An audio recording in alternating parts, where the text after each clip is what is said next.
Let me see you try. Oh boy! Oh boy!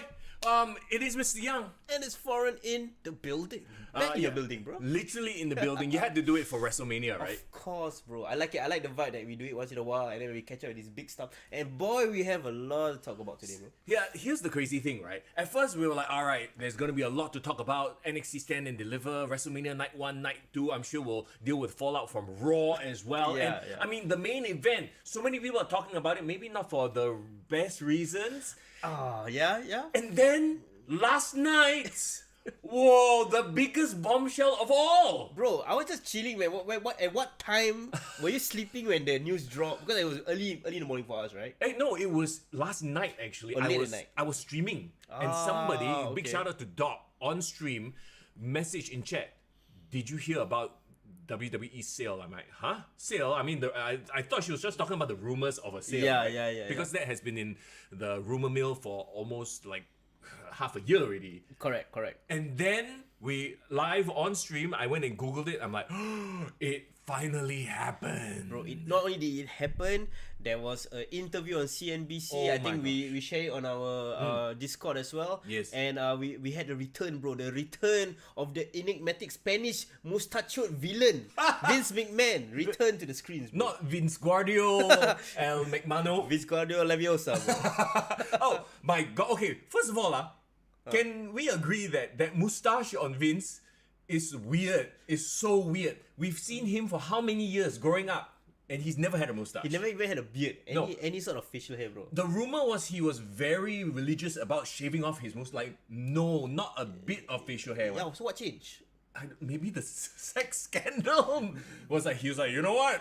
Since people are gonna associate me with a sex scandal, I'm gonna have a porn stash. No, it's like my late life. People have midlife crisis. He has late life crisis, bro. Right. Well, I mean, hey, now that he's coming into how much money, I mean, he's not gonna get all $9.3 billion. Yeah, sure. But still, I mean, he be balling. He can do whatever he wants. Bro, like honestly, knowing his history growing up, like a poor guy, trailer park guy, to not only build a company that's so great, but eventually sell off the company that was essentially a family business. Yes. How many times if the father was alive, would slap him on the face? Exactly. Like what? Okay, what's up? Let me say hi to everybody in chat. By the way, What's up? Edison, Faz, good to see you. HS Lee, Jason, Sir Who's. I know we have so many things to talk about. My gosh. Yeah, man. And Vince really followed my misa. I think he learned from me, bro. Oh yeah, I think so, bro. You watch, Vince is gonna start growing the chin hair at the bottom. After that, that's it already. Now, once he grow the Triple H, Oh my Kratos, I think he's gone. Maybe he cannot. Maybe that's why he does a nice little. I mean, not everybody can grow facial hair, especially if your whole life you've not grown any facial hair. I've never seen John Cena with facial hair. Have you? No. God. When? Don't know he fake one or what? I Some think movie, I'm sure have probably a fake one. Yeah. like a fake mustache. Hey, for a very macho guy, right, to not be able to grow, it could be like something that actually bothers you. You never know. Maybe. Yeah. Okay, so once again, welcome everybody. As usual, we have a Patreon page. So if you like what we do, please consider donating to our Patreon and help fund us doing what we do, coming together, either in reality or in virtual reality to do the podcast. Yeah. Maybe in the future, in the metaverse, so you never know, bro. You never know. Metaverse. Oh, yeah. Okay, wait. But first of all, right, I think we also have to acknowledge Yes. them, our Discord members. Shout out to you guys because the last 2 days, actually the whole WrestleMania weekend has been popping. Appreciate it. And of course, we need to apologize ahead of time because in the last couple of weeks there's been some issues with our Discord. Yeah. People get kicked out here and there. So we've gotten to the bottom of it. We found out that it's actually because I switched on the Patreon only Discord. Right. So when we were setting up the Discord, we eventually wanted to make the Discord channel a Patreon exclusive. But then what we didn't realize, the people that's already inside kena kick out if they're not our Patreon members. Yeah, so it was like a setting thing. It's an automation thing. Yeah, so we didn't realize. Yeah. But no worries, everybody got back just in time for WrestleMania and Yes, it was correct. popping. I love everyone's reactions as we watched it together. So once again, if you haven't followed the Discord yet, bam, it's right there in the description. Go join us on the Discord. Yeah, okay? shout out to the Shadow as well for streaming WrestleMania. Excuse me, Sorry, what for our Discord channel For members? talking about it, you mean? Yes, appreciate it. So our Patreon, please thank you guys, The Shadow, Rishi, Div Royalty, Doc, Saleh, all of you guys. Yes. Thanks for keeping the podcast going. You guys are the backbone, the six pillars of Kick to the Gut. Yeah. Right. HS Lee says we should consider funding a trip to WrestleMania 40 And in do a podcast there. Philadelphia. Hell, hey, come, let's do it right now. Wait, you must start from today, bro. Yeah, You exactly. cannot save 6 months later. Must start from today. This one is not cheap, you know. Hey, plane tickets plus hotel accommodation. Don't expect us to sleep on the streets. Bro, could be like 10k USD maybe. I think about 10k thereabouts. I mean, if we're gonna go, here's the thing about going to WrestleMania as well, right? If I'm going to go to WrestleMania, I feel like, for me anyway. All out, Huh? You're gonna go all out. No, I don't go all out, bro. That's AEW. No, I'm kidding. All in. All in. No, yeah, exactly right. The thing is, if you are going to go to a WrestleMania, I feel like maybe I'll go to WrestleMania once in my life. Maybe if I'm lucky, later I strike lottery or what, twice in my life. Right? So if I'm going to go front row, nice hotel, meet and greet, all that kind of shit. Because I never know if I'll ever go again. Yeah, that's true. It's like going pilgrimage. Well, it's, as a wrestling fan, it's our pilgrimage, right? It is the mecca of sports entertainment. So yeah, we definitely, if you want to do it, it has to be a big deal. Yep. We really have to like go bowling. Yeah. And we somehow have to convince our partners that it's gonna be a great trip for them as well. So What? Well, I mean, it could be just a bro trip. can we do that? Yeah, sure. But I mean, then what will we do after? Because here's the thing about traveling all the way to the US, right? You can't just go there for one event and come back. We don't live that jet set life, We're not. No, if we go to the US, I'm a book 2 weeks off my year to like go Disneyland and Universal Studios and all that shit. Ayo, okay. Hey, what bro? Edison call you out, bro. I know. I saw Justin Ang. He went to WrestleMania. He was there. He went to this year's WrestleMania. He was at 39. Oh, good for him. Basket. No, I Shout jealous. No, I become the hot and green. Oh, no, it's okay, bro. He go 39. He saw Cody lose. We go 40. We see Cody win. You never know. You never know. Yes, that's the way. Yeah, okay. Cool. But yes, all that aside, of course, we have a lot to dive into. So, do we want to dive into it right now? Yeah, let's just jump into. I think we should start with the. Should we talk about the Hall of Fame before talking about NXT as well, right? Sure. Overall thoughts, bro. Stacy looks amazing, and Stacey looks good, and they keep saying like she's the sweetest person, and when she talks, you can tell like she's the sweetest person ever. Yeah. Shout out to Mick Foley because I thought about what the hell is Mick Foley doing there. Yeah. But apparently, he and Stacey has a great relationship, and no surprise, Mick gets all the girls, right? Yeah, right. Yeah. Well, because he's a nice guy. See, nice guys do finish last. For sure. They become friends lah. Friends for life. Right.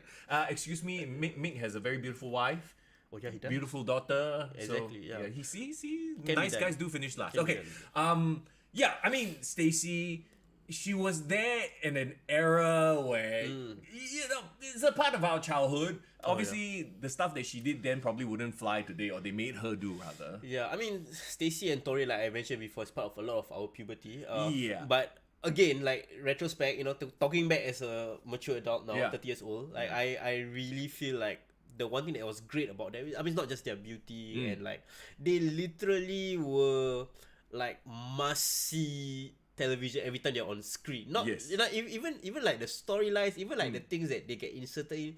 Like I remember Stacy, my biggest memory of her was with the Dudleys. Oh yeah, and her joining the Dudleys. At one point, she went through a table. Yeah, and then there was this one period where she was with the Hurricane Helms. Yes. Yeah. I mean, okay, but let's be real as well. There was a lot of raging hormones. Yeah, of course. That play into that, fuel nostalgia. Okay, but I want if you know that tonight will be Tori versus Stacy in a bra and panties match, like I mean. Okay, if any one of you did this, please let me know because I don't want to feel like I'm the only Bro, what are you going to reveal now? No, don't worry. Who else when they played SmackDown vs Raw or Here Comes the Pain back in the day, they will work very hard to be able to win. Like I think when you win certain matches, you can unlock unlockable posters and download screens. Yeah. Oh, I always wanted the Divas download screens.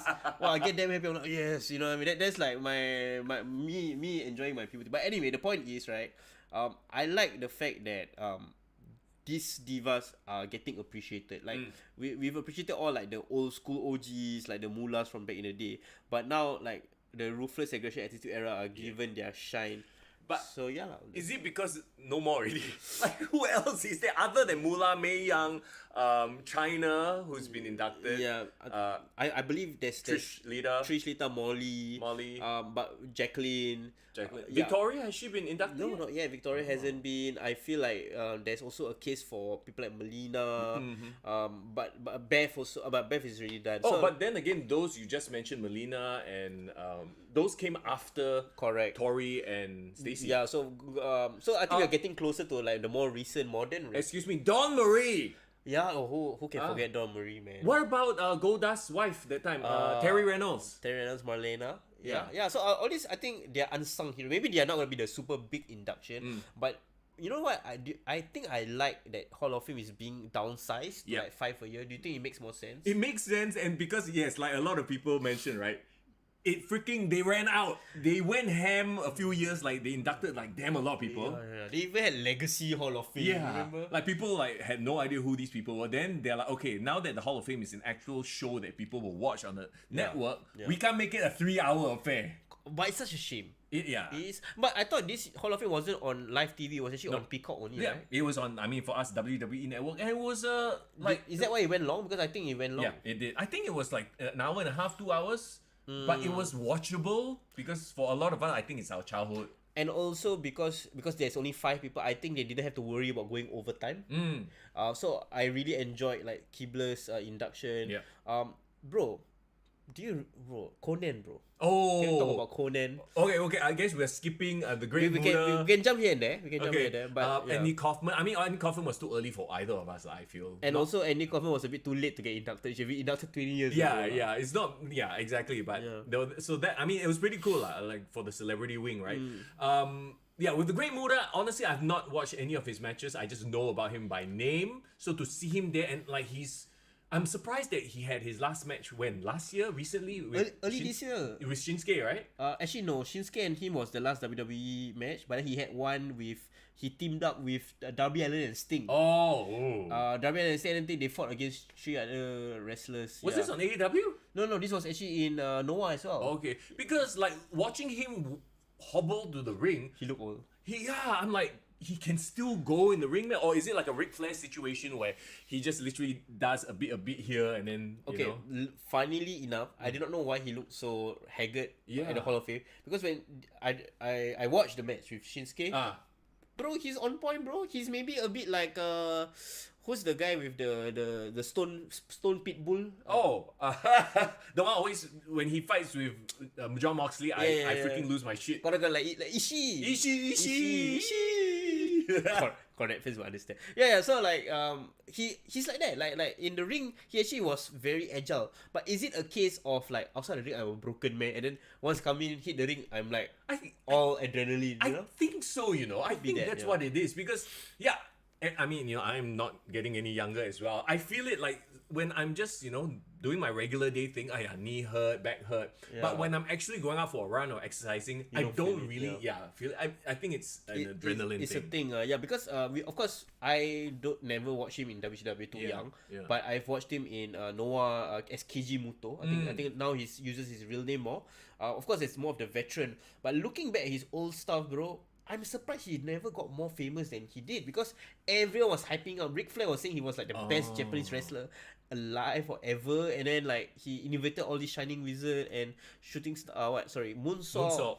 But like it's so weird because he actually had that run in WCW, but no one talked about it. I think it was a time where the audience was only looking at North American, what they were used to and the Japanese, the foreign wrestlers were all like typecast, stereotypes, Yeah, don't worry, Rishi. We haven't even started yet. We haven't even started our WrestleMania review, so we'll go in chronological order. So still talking about Hall of Fame, so don't worry. Yeah. I mean, it was a cool visual when he did the mist at the end. Yeah. But okay, let's get and Asuka marking out. Yeah.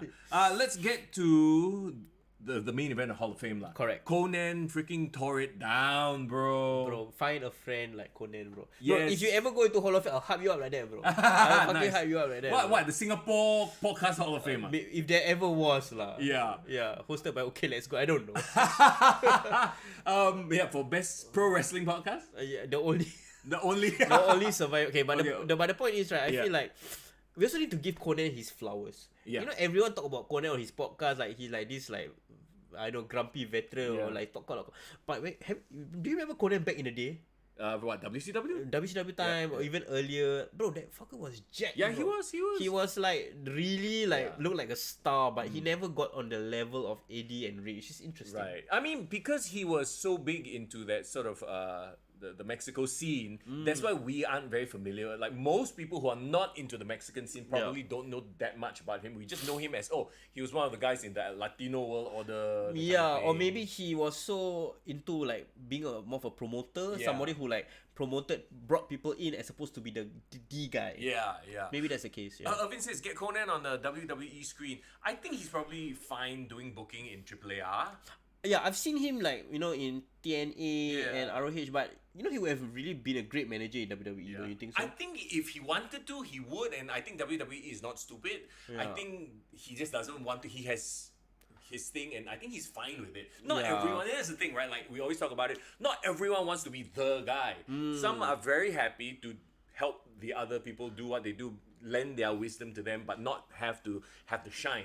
Yeah, correct. Like if I think his satisfaction comes from the fact that like literally Ray owe his entire career to Conan, and he talked about it. Remember in the Hall of Fame, he said like he and his wife Angie every night thank God first and then thank Conan second. Like how indebted could you be to someone? And I think the fact that he believed in Ray so much is really a measure of him as a man, lah. I think so. So I mean, Ray going up there, this was the best he sounded because he's just being himself. He's talking. He's not promoting, right? Yeah, when he promo, he a bit awkward, lah. Yeah, a bit. Like, you know, you can tell like he's promoting versus here he's just talking. And then obviously, like, you know, when he talked about his wife Angie, freaking Angie became the biggest face, baby face for the moment. Okay, can I be honest, bro? Yeah. This WrestleMania weekend, right? I actually teared up Because of that? one time only because of when he said that Angie set aside her medical career and actually sent him money. To help him fuel his dream. And now, like, literally the act of kindness, she could have just left him. I don't want to get more this kind of guy. But now, like, he, as a millionaire, Hall of Fame, he get to pay tribute to her on the biggest stage in front of millions of people. Can you imagine, like, that seed of kindness if she had never done it? Like, we'll never see Rey Mysterio. Find yourself an NG, people. That's never settle, guys. Yeah, never settle. Find yourself somebody who'll be there for you through thick and thin. Of course, like if you are the guy, you better be make your dreams come true and pay her back, lah. Don't just take her money and then squander it all off. Don't take her money and go to Mexico and enjoy. We don't have Mexico. We only got Malaysia. No. But because probably a lot of guys are like that. They're like, oh, you never support me when I'm poor, and then you give money, I take drugs. You know, we don't like that, lah. Exactly. Like really make your dreams happen. Really work hard, but But of course, you're not everyone's lucky to have somebody like that. But if you do, please, follow on tight, man. Irvin, you stop it, He said he's still a deadbeat dad, though. You are Dominic Mysterio sympathizer. That's what you are, bro. This weekend, a lot of new Dom Sims, bro. Oh I think my god. People, I mean, okay. As far as most improved wrestler, can you name me one person other than Dom, like that jumps into mind? Dom definitely. Okay, but let's be very clear. He has had a lot of help. He has, his dad. He has the system behind it, and I think they have given him the patience to find his character because not everyone would. He has Mami as well. Mami actually a lot, but credit to him. He took all of it and actually he put in the work as well, and he has elevated himself. Exactly. There have been moments where you can tell that a company is trying to push a fella, but he couldn't. He can't rise to that level. Correct. Dom has risen to that level, taken what he's been given. Yes, he's been given help, of course, right? But see, that's the WWE system. You have the whole machine backing you. You can either take it and run with it, or you can just fall apart and not do anything. And the fact that they did the best of both worlds. They still inserted a storyline. Of course, Dom walking away, but didn't take away from the rest of his speech. It's much better than what a lot of people would have thought when he actually jumped him and like start a fight during his Hall of Fame. That wouldn't have made sense also. I don't know why people are so upset that they did that angle.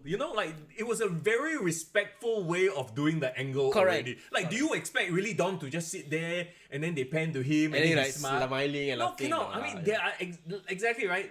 After all, this is pro wrestling. It's sports entertainment. The story still, you must try to maintain some sort of kayfabe lah. Correct. You know? Even if you like 99% like real and that 1% have a bit of kayfabe, I think it still makes sense. Yeah. And essentially that's the ratio of it. What that walk out only took like 1 minute. Yeah. But he was there on stage for at least half an hour and talking. Exactly. So why like literally that moment of quote unquote disrespect was just a fraction of the entirety of Ray's speech. And Ray was probably like, I'm so proud of this kid. Yeah, You know what I mean? I think deep inside he's like, damn, we actually got him over. Yeah. And I feel like one of the things that is very underappreciated about Ray is he really is a innovator, trendsetter, and after a while you really forget how short he is. Like, like you really forget. Yeah, he is. Some people like it really how to say very emphasized when you look at it. Damn short. But like something about Ray, maybe it's his mask, it's his character, it's his mystique, it's his moveset that you just feel enraptured. And when he talked about how he also fell in love with that world, he wanted to be wear all those masks, wear all those colorful costumes, to see somebody kind of actualize the dream, right? Yeah. For all of us, I think we love to see that when that happens for everyone. And okay, let's be honest here, right? Like, we also have to thank the WWE machine and the fact that Ray was willing to grow his character and not just be a masked luchador among a sea of so many masked luchadors, right? Yes, he had those really good, crazy, high-flying lucha libre matches in WCW. Correct. And like, I mean, what Irvin says, right? It shows that character is more important than technical skill. I would agree. I mean, obviously, it's best to have both. Yeah. Like then you have a Kurt Angle, then you have a Triple H, right? Where they are both strong characters and great technical workers. But how many great technical workers have we seen that ultimately like your Dean Malenko's, unfortunately, like amazing worker but zero personality. Yeah. And interestingly enough, Dean Malenko was actually the one that gave Ray his first match, official match on pay-per-view in WCW. Yes. And I actually watched the match back when he mentioned it on on Hall of Fame. So I actually watched it. It's on YouTube, guys, if you want to check it out. And bro, it was a 25-minute cruiserweight title match, and it was a random match on the card. It's not even like the main event or what, but they gave him 25 minutes, bro. And he really fit Ray, bro. Okay, so that being said, right, if you compare it to the like stuff we watch on NXT or on AEW today, does it still hold up?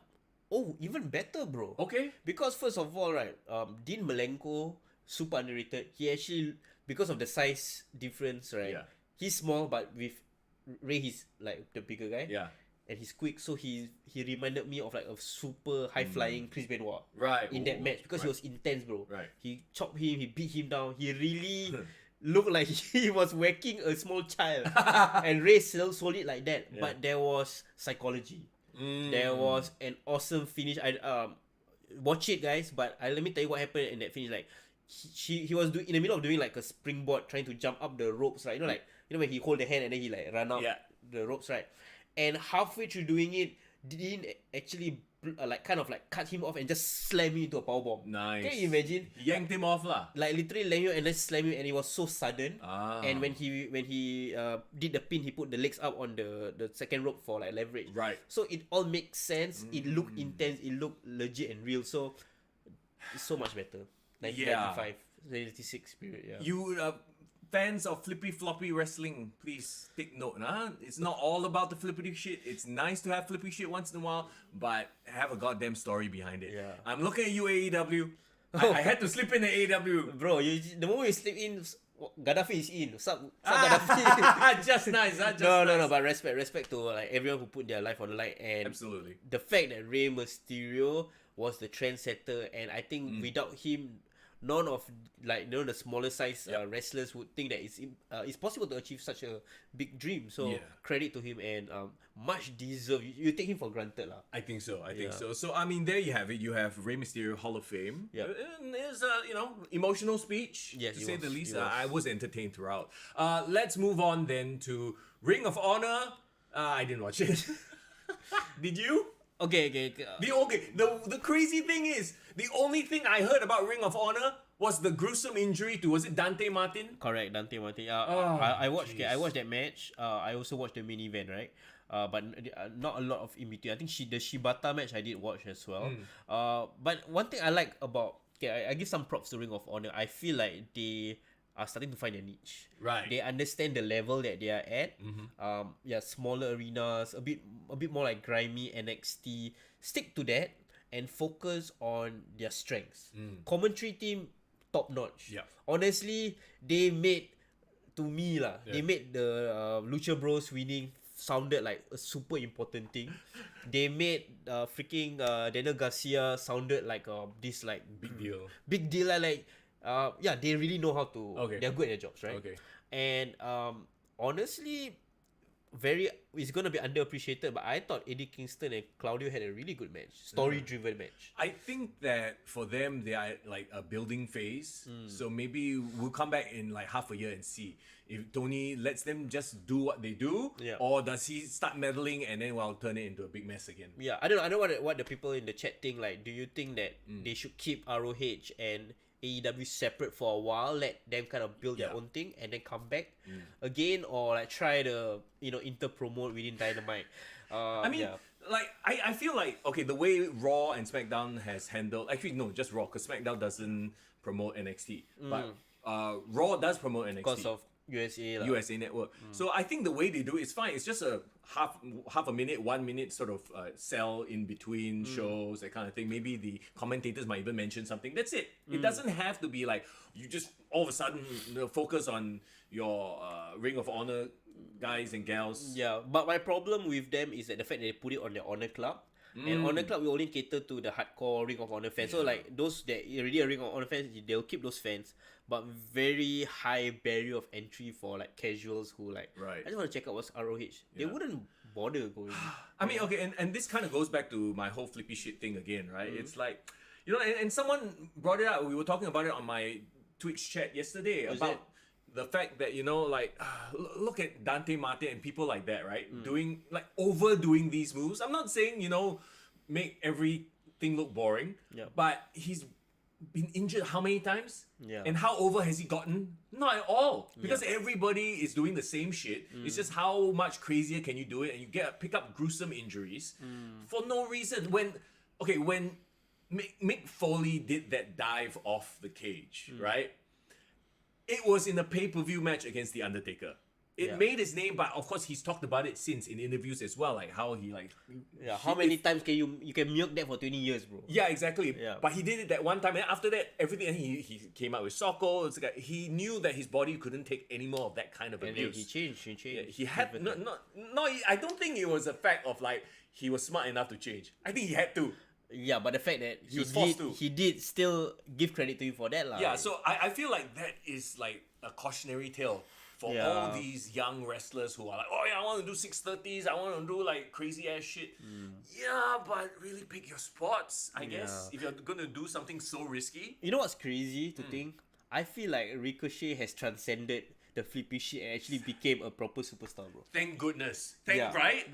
So he doesn't do the 630 anymore because it hurts him. He said before, so he does a shooting star, which looks amazing. Still, and also I feel like he has managed to utilize it like as and when it makes sense. His entire match is not a choreographed dance anymore.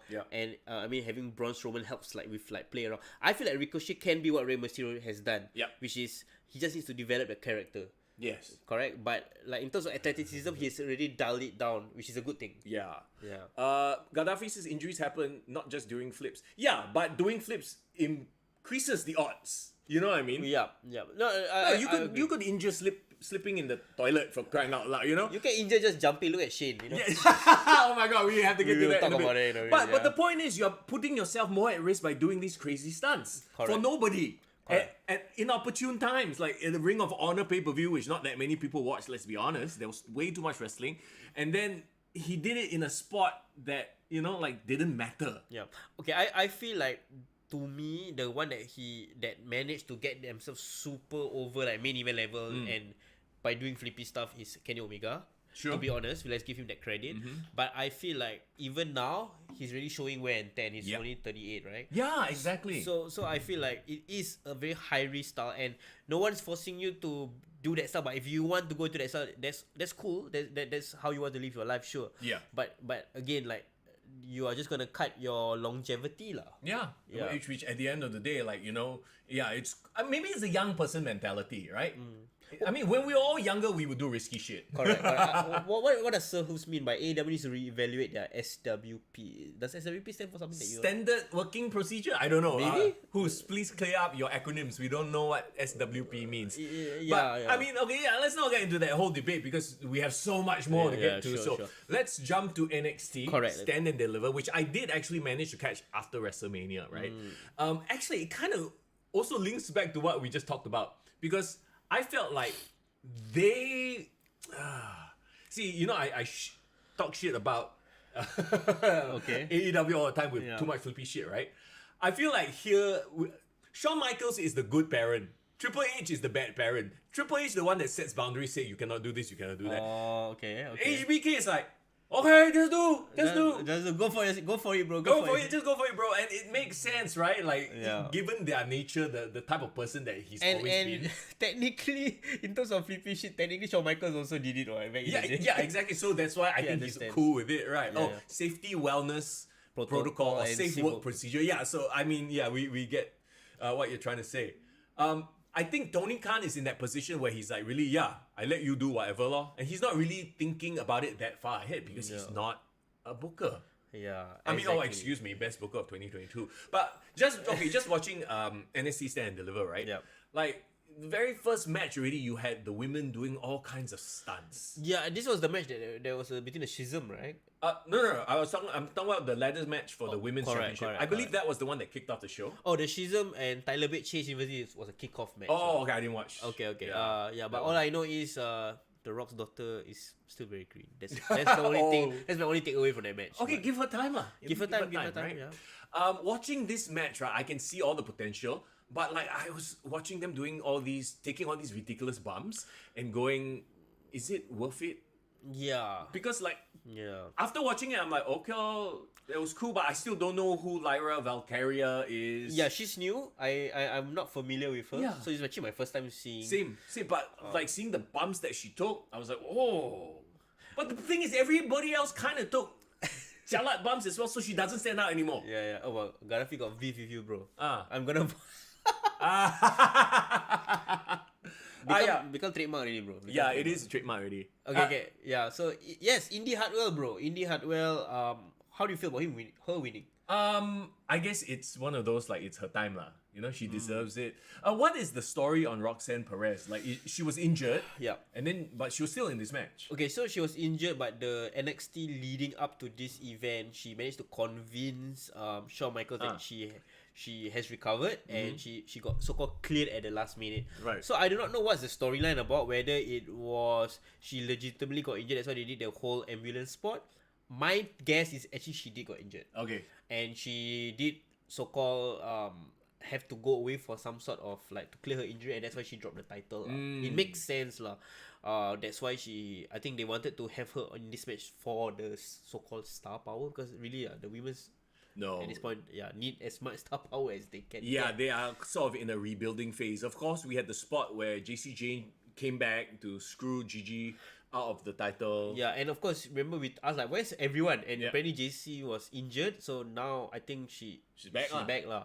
Yeah, and the rest, I actually was impressed by Tiffany Stratton.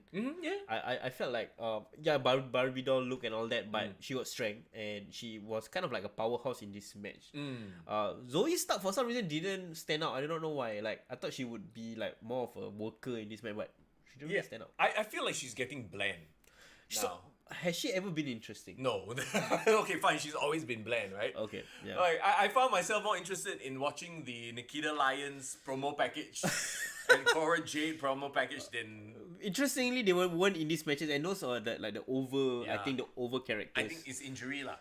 Well, I mean, hey, maybe they need to dial it back a little bit. Maybe. They're so young, right? How happy are you that Indy finally got her flowers, so called? To be honest, because I stopped watching NXT for a long time already. Ever since 2.0, then after that, whatever. So I kind of ended at Black and Gold. So I haven't really been following indie. So the last time was actually like the Index wedding, and that's it lah. Yeah, and then I kind of like, okay, like whatever, already, you know. Oh, okay. Yeah. I heard about the two guys getting released. Irvin, apparently it's Jaggery and Rick Fowler. They're grizzled young veterans, bro. Yeah, why? I mean, The McMahon era is back. They were in the schism. I mean, that's like a deadbeat gimmick lah. I also will quit after that. Hey, poor Rock's daughter, but they cannot anyhow fire Rock's daughter. Cannot. They don't offend the Rock. Okay, so you have the Gallus. This one I actually kind of didn't pay attention to. Did you really pay attention to this one? Gallus winning or retaining? Because one of the other Coffee brothers showed up and helped them win. I watched this match.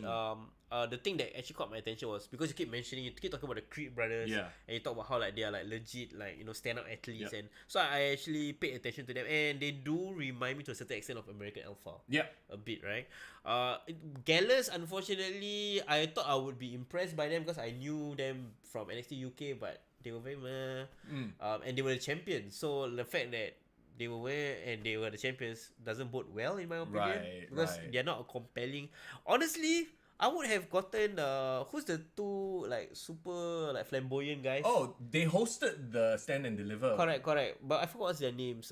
Pretty Deadly. Pretty Deadly. I thought Pretty Deadly should be the champions because I feel like they are very entertaining. They were champions. Are they injured as well? Or were they taken out of the contention? Somebody explain to us NXT. Who's the NXT dedicated watcher here in the chat? Please tell us. Paying attention. Here's the thing also, like when they combine NXT UK here, it got a bit tough because all of a sudden you have an influx of new characters that you suddenly have to try to keep up with. You know what I mean? I mean, for the hardcore fans who watch NXT UK, I mean, there you go. You know those guys already lah. I followed NXT 2.0 for 1 year only, up until the last time I kept touch was when was it Dolph Ziggler winning the NXT title? And then he had a program with Braun. But after that, like I kind of like didn't compel me so much. So again, they're really in a rebuilding era. Okay, Jason says the North American Championship was bonkers.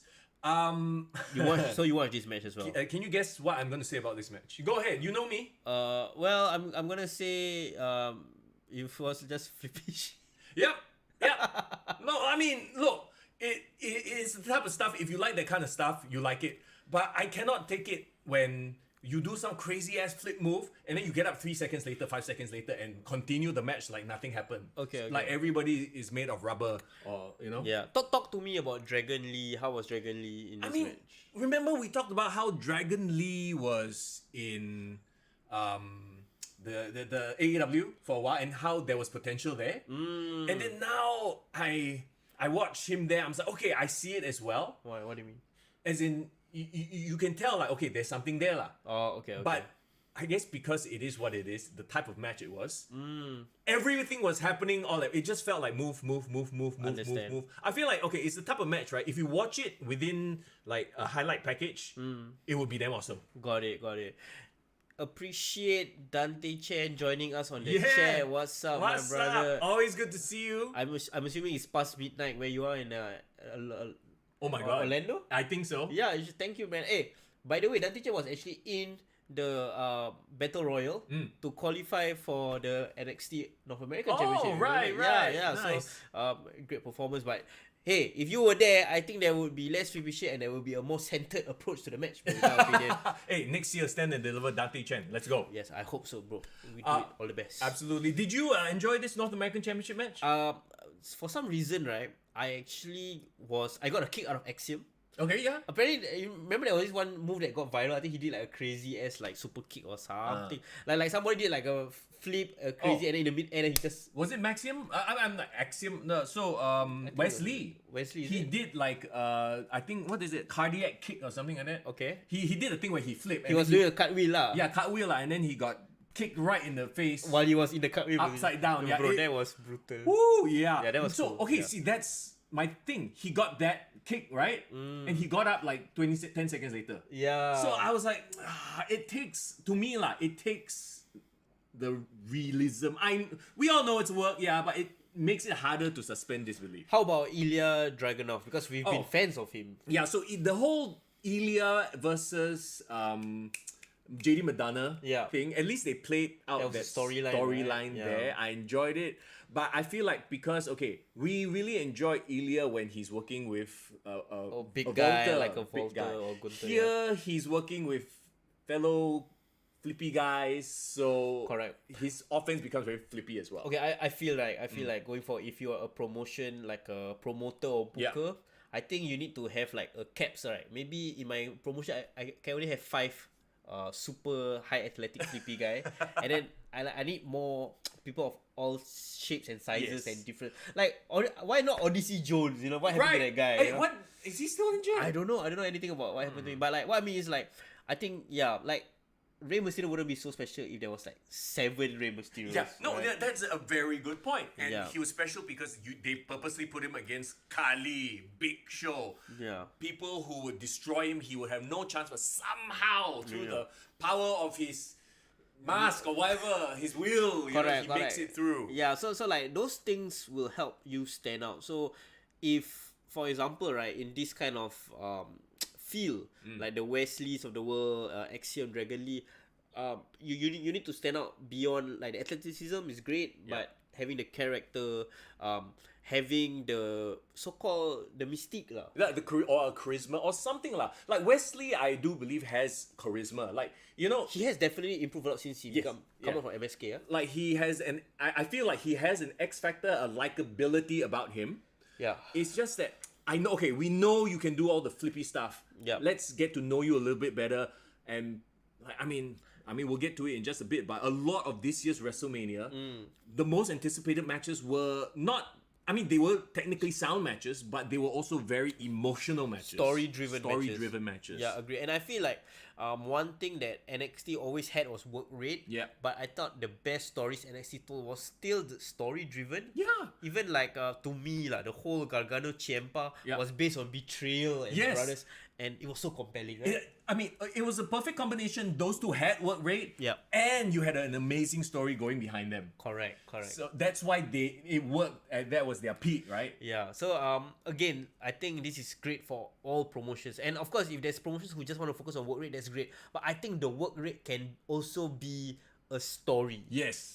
We are the both two hardest workers, most technical wrestlers in the ring. Let's talk about it, and then a story is told in the work rate. Yeah. Can be done. Shadow, what's up, man? It's good to see you. What's good to up? see everybody in chat once again. Pascal as well. Okay, let's wrap up NXT here. So, Well, what there's- else do we have? We there's have 2 more Alpha Fire matches. and Isla Dawn. That one I kind of missed. as Okay, well. I skipped. I liked it because remember I told you that Alba Fire and Isla Dawn like kind of hot. Oh, yeah. Yeah. I mean like Hey, in, please, please, in a British way, you know. No. What I mean is like What does that mean? No, because they have Excuse me, chat. Please explain hot in a British way. like like British. Doing a fake British accent doesn't help. Do you see the TikTok when this one Angmo went to Malaysia and then like the great driver was like, "Oh, you're from UK? UK? I really like Harry Potter." And it's like a Malay guy. He like Yeah. want to smack the fellow. Okay, anyway, the point is, but I feel like Alba Fire and Isla Dawn has an interesting look. Right. The look, and that stands out immediately, and they're very sound wrestlers as well. And I think the two of them, one of the better NXT UK crossovers, like, in my opinion. Yeah. Okay. Gargano. Gargano versus Grayson Waller. Yeah, apparently that was like the final match. Was it like an unsanctioned? Yes, it was supposed to be an unsanctioned match. Okay, so did that happen first, or was it the main event? No, that happened first. Main event was Okay. last. So Cool. I don't know if you guys noticed this, but quite funny lah. When Grayson Waller actually does his entrance and stuff, like he actually does Instagram live.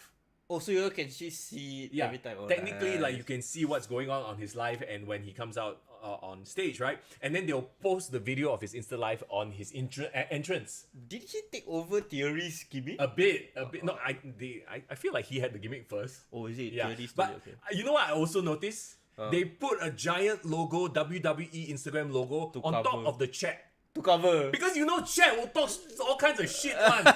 And because this is Instagram live, you can't go and like edit it in post. Wait, so they cover the huge W cover the chat. Yeah. So That smart. is damn funny. So because Instagram, like the chat is in the bottom left corner. So technically you can still see Grayson Waller's face, but then there's this giant fat obvious logo blocking chat. This is really they take the copyright to like serious degree like that. Yeah, no, they don't want people to talk shit and say some funny, comments on their. Don't get ideas, everyone. Ah. Remember that time when Thunderdome first started? For some reason, people put like Chris Benoit's face lah, or like stupid shit like that. You know, people will try to troll one. No. Okay, but okay. Gargano giving the rub to Waller. What do you think of Waller's growth? I mean, I don't know. Do you feel connected to him yet? No, and Okay. it's weird because I'm trying to ask myself, do I feel go away heat? I feel ambivalence, and that is not good. Don't feel anything for him yet. I'm like, okay, lor, like he's irritating, I get it, but Yeah. I don't know if it's this sort of irritating social media guy gimmick that I don't connect with. Maybe because I'm not that age. The problem is, right, no one can do social media gimmick in WWE already. When you have Logan Paul, you know what I mean? Like, why would anyone want to do that when you have the best social media? It's like who are you when freaking Logan Paul is there with millions and millions of people on YouTube? Yeah, so I feel his gimmick is gonna be hurt by that fact and that fact alone. Last time people always say the older wrestlers, they fight about keeping my gimmick. This is my gimmick. Don't steal my move. Don't steal my finisher. Maybe they need to go back to that. There is truth to that. Yeah, like if everyone uses super kick, then super kick is nothing already. What? Which is what has happened. Yeah. I think what hurt this match for me also is, and we talked about this before, seeing Johnny Gargano on the main roster being misused. Not Gargano, And sort of like, and then every time now when this feud comes out, I cannot unsee that horrible acting by Candice LeRae. Have you finally seen the clip? Yes. No, go away. Hey, go away. Go away. Oi, go away. Oh, she didn't want to yell because the baby is sleeping. Go away. Go. And then your husband is getting stomped in the front yard. Find somewhere else. Please, shh, go. Like, oh my god, this is the worst acting ever. Yeah. They should just shows a fake baby, right? No one will see anyway. Exactly. Go away. Go away. You know, I don't know lah. It was. But anyway, the match itself was fine. It's Gargano. Was it nice to see Gargano in this environment again? Yes, it was, and with a crowd that appreciates him, obviously. So makes him look like a star. So NXT is his level, lah. Yeah, I think it is, Okay, let's get to the main event. Then you had Carmelo Hayes with Braun Breaker. Did you watch this match? Yes, I did. This is actually my most anticipated match. Yeah, it is. So I feel like again, weirdly enough, because I had a lot of hype for this match, right? It didn't deliver. Yeah, same. I agree. Like, I was waiting for you to because I didn't want to be that guy who shits on the match. Bro, but you already are that guy. I mean, like, just be that guy. I guess. Okay. Like, I mean, okay. I think Braun has run his course. If that makes sense. In NXT or in NXT. in his character? Yeah, because this character has kind of just plateaued already. Yeah, okay. I know what it is already. I figured it out. Both of them are not ready to lead a match. I think Braun has done well because he's always worked with either like a more established star like the Dolph Ziggler's or the Ciampa. Has he ever fought anyone at his level? But when he fought people at his level, I always felt like the JD McDonough, for example. JD McDonough is a great worker. Yes. And I think Carmelo and Braun came from other backgrounds and they're very athletic. Yeah. But they're not wrestlers naturally. And maybe that's also a reason. I think that's a very good point. In that, you have two green guys leading each other, and that's why the match was kind of just meh, right? Yeah. I mean, the fact that the most memorable part of the match was when they redid the whole like he want to fist bump him. But Carmelo does the handshake instead because that's what happened a few weeks ago. Yeah. Literally, that was the only thing I remember from that match. And also, I don't know whether I've been following NXT. Maybe I haven't been following. What's up with Carmelo's nickname being called him? Yeah, him. What? Does he really like Powerpuff Girls? Why? You know, got the satanic evil villain called him. Is it really? You go Google now. The one of the villains in Powerpuff Girls is him. Yeah, okay. He's actually a Satan. I think him is supposed to be like, I don't know if the young kids, one of the young kids, please correct my vernacular, but I think him is supposed to refer to God. Like, so I am not him? Capital HIM. You know, like him. It's lyric in the Lady Gaga song.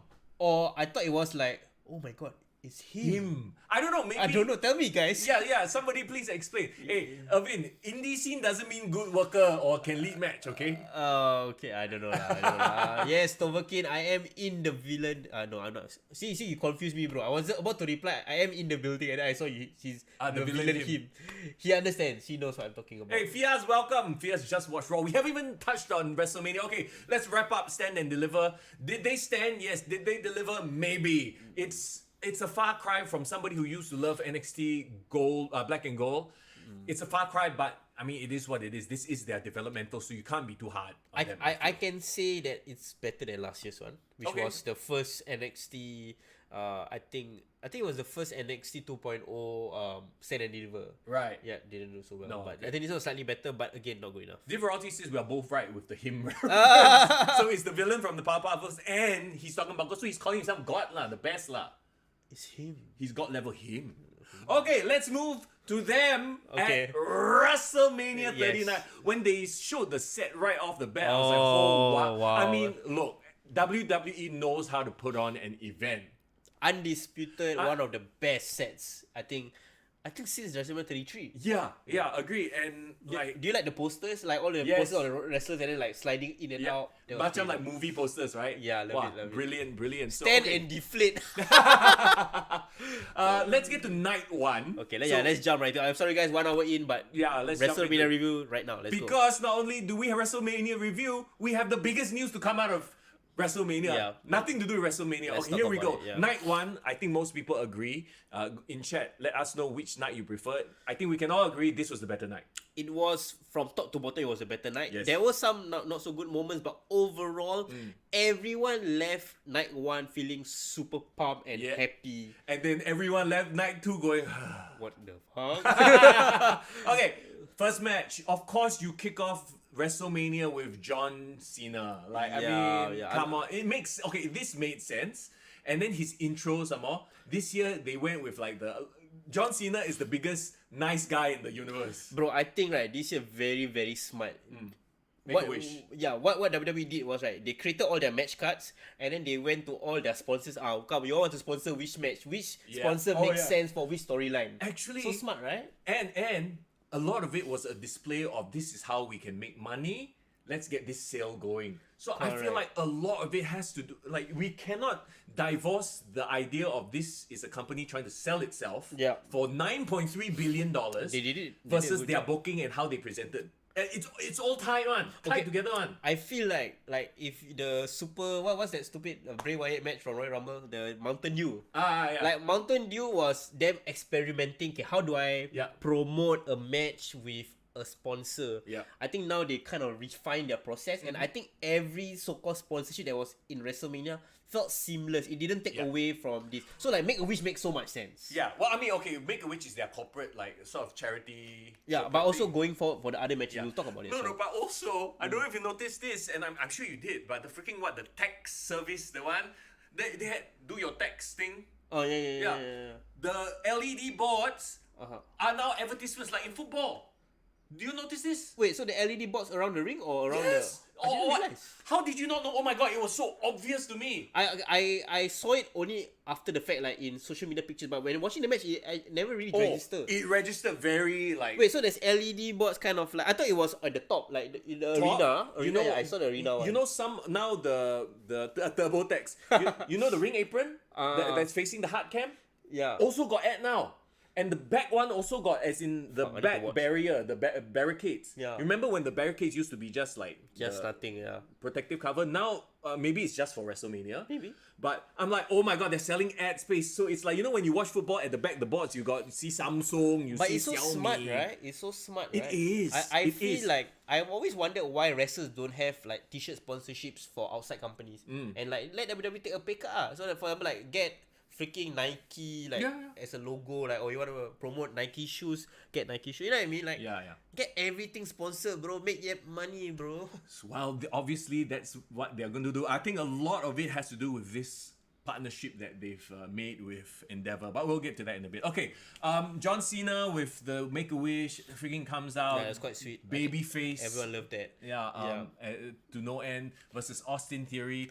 The match itself, I thought it was fine for what it was. John Cena obviously is a step slower than before. He's got ring rust. Like, how old is he? He's like 45. Yeah. To me, it felt very by the numbers. It felt like a normal John Cena match. Okay, I'm gonna say something very. It could be a controversial take, bro. Okay. This match reminded me why so many people didn't like John Cena in the ring, on why people didn't like a John Cena match. Right. Because we love everything about what John Cena represents. Yeah. But he was never the best worker. No, he was a great ring general. I think Yeah. there was that period where he was doing the US Open where he was putting on great matches. He could highlight people. But the problem is those were indie guys. Like, you know, the Sami Zayn, Cesaro confirm can pull out a good match from John Cena. Yeah. But I've never seen John Cena lead a lesser wrestler to a great match. Yeah. You think about it, John Cena versus Miz wasn't a good match. John Cena versus like the wrestlers that you know need help. I don't think he has made wrestlers. So Austin Theory, what you're saying is not at that level yet. Obviously, we see the potential, but he's not quite there yet. Yeah. And I think a lot of people feel the same way. I feel the same way. Theory won, but it didn't feel like he won. Yeah, like Pascal had a great point. He won, but didn't really he didn't feel like he got over. Yeah. And I think the reason was there wasn't enough close near falls. I think there wasn't drama in this match. It was just one like low blow and that's it. End of the match. Yeah. And I felt like a lot of it was John Cena selling for Theory. And I think they should have played the story of the promo segments in the ring, because in the promo segment didn't John Cena like obliterate Theory, but in the match Theory was controlling most of the match. Yeah. They should have like him getting schooled by John Cena, like you know, like rub his head, like wrist lock and then get mistake. You know what I mean? So what you're saying is they didn't play the story. It was just a match. Correct. They told the wrong story in the ring, and that affected the match, I think. Yeah. Oh, no, I mean, that's a great way of looking at it, and that's probably the reason why like everyone kind of came away from it going, The entrances were probably the best part of this match. Yeah, and I think when Theory won, it was like, Theory, okay, whatever. Right. And it was a waste of John Cena. I think John Cena could have done so much more in this match, but maybe he didn't want to. Maybe. The funny thing is, right, the same pattern occurs on night 2, I feel. And we'll get to that in a bit too. But correct me if I'm wrong, but if you look at the night 1 and night 2 card, you take out the first 2 matches, I think it would have been a better card. And save us like a bit of time. Save us about half an hour, 45 minutes. It was a waste of a John Cena appearance. I feel so. I mean, in hindsight, but I thought they should still have had the match. Yeah. Well, okay. I wouldn't say it's a waste of an appearance, because John Cena being there, lending his credibility to the event, and then doing the Make-A-Wish stuff, I think elevated the whole event. Yeah, it's pretty cool that like John Cena used to be like a backbone of wrestling. Like, we had to rely on John Cena for it to do well. No, you don't have to rely on him. No, man. It was still a great event. Which means they're moving on lah. Yeah, making stars. Then we go to what I called on our TikTok video, a toilet break. Right away. I mean, okay. To be fair, I enjoyed the match. But the match had no stakes. Yeah. And we always talk about stakes. Like, well, so these 4 teams, they fight. Do they get a number 1 contenders opportunity? I feel they did. They didn't. Because they never made it clear lah. But I thought, because I'm just gonna skip a bit of spoilers. The Street Profits actually had a match against. Correct. But I mean, it's because they came out and confronted the champs. It's but not officially because of these stakes. Yeah, there was never like, the winner of this showcase match gets attacked. Or if it was showcase match, I guess. Yeah, right. So I enjoyed the match. These are all really good workers. Correct. Yes. And Braun Strowman. No, I'm kidding. No. Jason brought up a good point. Actually, this match surprised a lot of people because it was really good. Yeah. I think all teams were motivated to do really, really well. And I felt like some people actually showcased themselves really well. Remember Chad Gable did a damn awesome on Strowman, like a German suplex? Yeah. Showcased his strength. Dawkins did that super awesome spot. I think Strowman really did well. So many people. How are Eric and Ivar completely like bland? But now? Why? They have such a cool gimmick, but for some reason it doesn't resonate. I don't know why. Yeah, like they were awesome in NXT. War Raiders. Yeah. But they came here and completely like. Okay. Yeah. At the end of the day, right?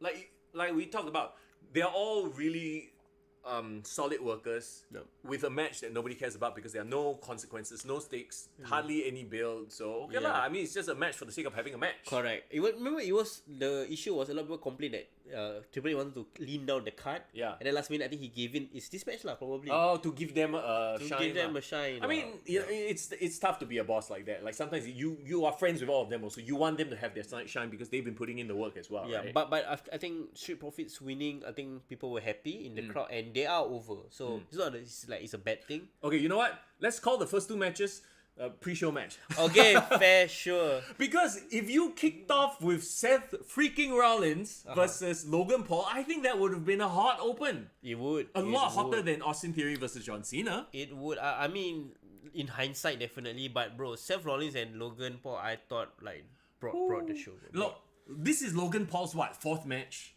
Okay, fifth official match lah. Sure, but like you can count the number of matches he's had with one hand, right? And one hand. it is insane the level at which he is performing, having 5 matches only. No doubt. Okay, so obviously Seth is orchestrating the whole. He's the ring general in this one. Correct. Obviously, Logan Paul, he is so athletic that he can make up for his greenness. Yes, I agree. And the thing about Logan Paul is that his head and his body fits WWE so well. I mean, he gets like his mentality for the business. Like he gets the business like mentally. Yes. And his body has the ability to pull off like the gap, bridge the gap, right? Yeah. So I think that's what's going for him. Yeah.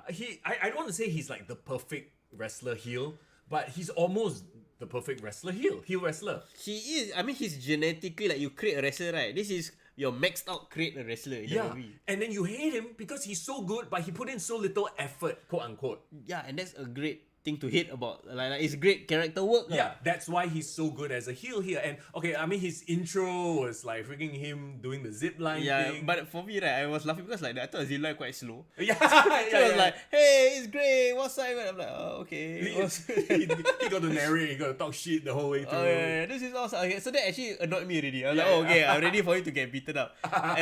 and then when okay, I thought Seth's entrance with the conductor was so brilliant. And he came out, he looked like he come for the Met Gala with the fucking like. You saw the clip where even Becky Lynch got jealous. Oh yeah. Like that's your outfit. Yeah. So that was funny. I mean Seth, he's low key been an MVP For the year, yeah. for the year as well, and there's not much to say. It was an awesome match. Yeah, it was a great match. I mean, suffice to say, we need to talk about the prime appearance of KSI. Yeah, so another YouTube star, obviously, right? Yeah. And he was the mascot. So It was funny. It was really funny. The timing of that spot was perfect. Yeah, it was. Like, Because he was something- really jumped. He really jumped. Yeah, he really like put himself on there. Like KSI, didn't he do a boxing match as well? Yeah, and KSI is a known wrestling fan, so Oh. he loves the business. But I think he probably through Logan Paul, he kind of wanted to be involved somehow, but he doesn't want to be a wrestler. Yeah, right. He wants to do the boxing thing. Stuff, yeah. But I feel right, this is a sign, in my opinion, that WWE is starting to get towards the Gen Z crowd. Yes. They are getting the mainstream because we haven't seen so-called. I would say KSI and Logan Paul one of the more relevant stars we've had in The years. YouTube star, non-traditional, Correct. Movie stars. Somebody TV had to stars. do it. Somebody had to like bridge the gap and like, okay, fine, let's go embrace TikTok. Let's go bring all these younger, TikTokers or social media stars, and they brought the two biggest in the world. Yeah. So it's great for them. You for know everyone. what needs to happen at SummerSlam then, right? What? The champion of the internet, Zack Ryder, versus Logan Paul. Oh my god, that would be funny. That would be funny. Yeah. Yeah, I mean, okay, so the timing of the pull, the big splash, Logan Paul jumps, and Yeah. then, hits KSI instead. Even Great. little things like him doing the freaking buckshot now seems to be like a walk in the park. That's like a starting move for him now. Yeah, bro. It's like, crazy. People have that as their finisher, Hangman Page. Yeah. He has it as like basic move. Hey bro, Fias, I also want to drink some Prime. Okay, is it selling in Singapore? I don't know, bro. I'm damn curious, bro. Yeah, I mean, okay. To be fair, right? Like you can see some greenness. He's not like an Austin Theory where everything looks smooth and perfect. But this is his 5th match, so all props to Logan Paul. Yeah, and the fact he can do it, he can perform at WrestleMania. I think, and they talk about how his contract actually already expired. Like it's only for 1 year. Yeah. WWE has to re-sign him, man. They need him. I think in terms of the clout he brings, and also I want to see him fight against like bigger size people. I want to see him fight Omos or something. You know what I mean? Like, Bro, of all the people you have, sorry, you could have thought of. I mean, just the first thing I came to mind. But I mean, it's like I want to see him with other people. Yeah, like sure. interact with the rest of the roster. I think that'll be interesting. Okay, so the next match, right? I feel bad for thinking that this match stank, but to me, this was boring. I felt the crowd felt it was boring, and it sucks because you have two legends, and Becky Lynch and Damage Control. And I'll tell you why I think this sucked, right? Okay. And my belief as to why this match was so blah, so flat. You have a tag team championship that doesn't mean anything, let's be honest. Lita was never a great worker to begin with, and now that she is slightly older, she's you can see several steps behind the younger stars. It almost felt like Dakota Kai and Io Shirai were throwing themselves around for her, like they were wrestling a broom. Wow. You know, it felt like that to me, and I hate that because I freaking love Lita. I That love sucks. Trish. Still looks okay, but Trish sells well though. sells well. She was still okay, like, but you can see the vast difference in skill level. We've talked about this before. They were Trish and Lita. They were never meant to be like the work rate people. They were there for TNA, right? The work rate were the Jacquelines and the Yes. Victorias. Like if those people were in the ring, I think it would have been a more measured match, right? Yeah. So you had these two legends who obviously have a step back already, and to me Lita was several steps back. And then you have a heel group which is so flat and boring right now. They're the opposite of the Bloodline. Yeah, exactly. Yeah, Bloodline here, Damage Control on the other end. Yeah. So all that add together, that's why it just completely fell flat on its face to me. Yeah, it was tough. It was tough because I felt Becky had to carry the two legends.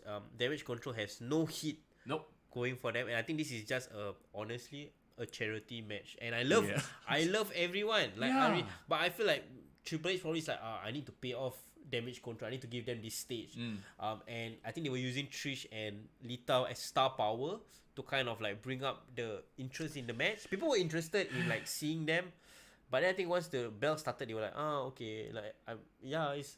I think, okay, to me, when it's super obvious that you are trying to put over the legend and you are doing the flip for them and making it obvious, like overselling it, it's like whenever anyone goes up against Ric Flair and you know that they are selling it like Throwing themselves for them. It feels weird already. I'm like, oh god, no. And also another thing we have to acknowledge is law of diminishing returns. Yeah. They've returned how many times? Trish has returned so many times. Lita just last year had a one-on-one match against Becky Lynch. Yeah. I think it's like I said, why I say it's a charity match is because Triple H just wants their current stars to interact with the legends, get the rub, and that's it. And that's the whole point of the match. And there was no rub here. Nobody. I don't think anybody really won. Unless Damage Control won. Yeah, but then if Damage Control won, it would have been like, Blair, you just disrespected your legends. Because the thing is, right, if Damage Control won and they were over, then okay, that would make sense. But they are completely not over right now. They should have made it for the tag titles, at least got some sort of stakes. Like, if I know it's a 6-man match, but I think Damage Control, if they won, they could have done what do you call it, Freebird rule. Yeah.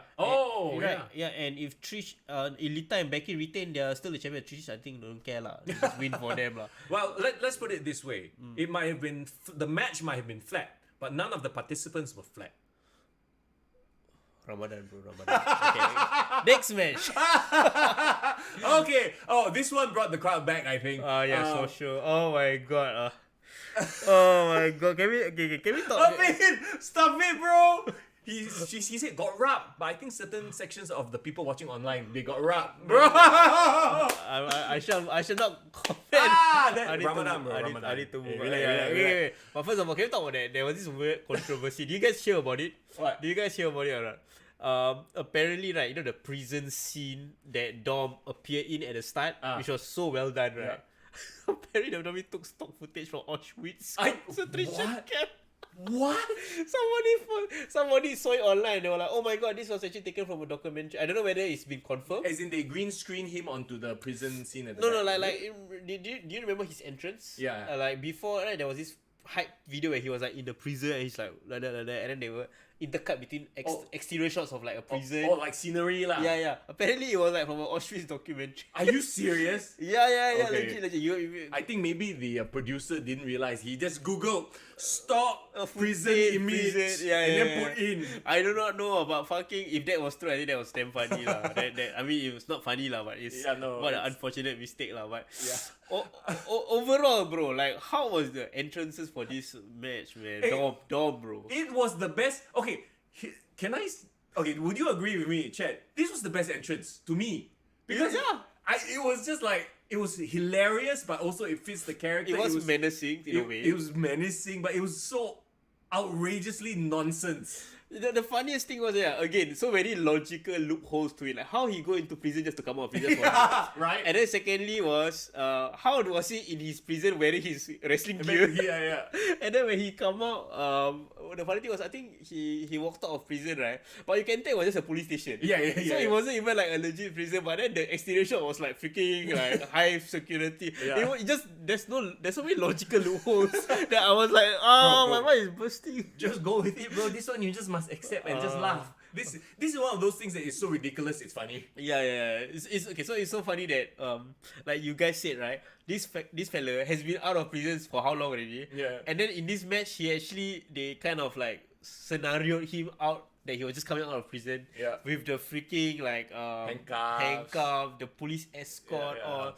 And the best part again, he come out in a mask and wrestling gear in the prison. Doesn't make sense, guys. But I love it. That's why it makes so much sense. That's why, like, different to say it was so ridiculous. It worked. Yes, I agree.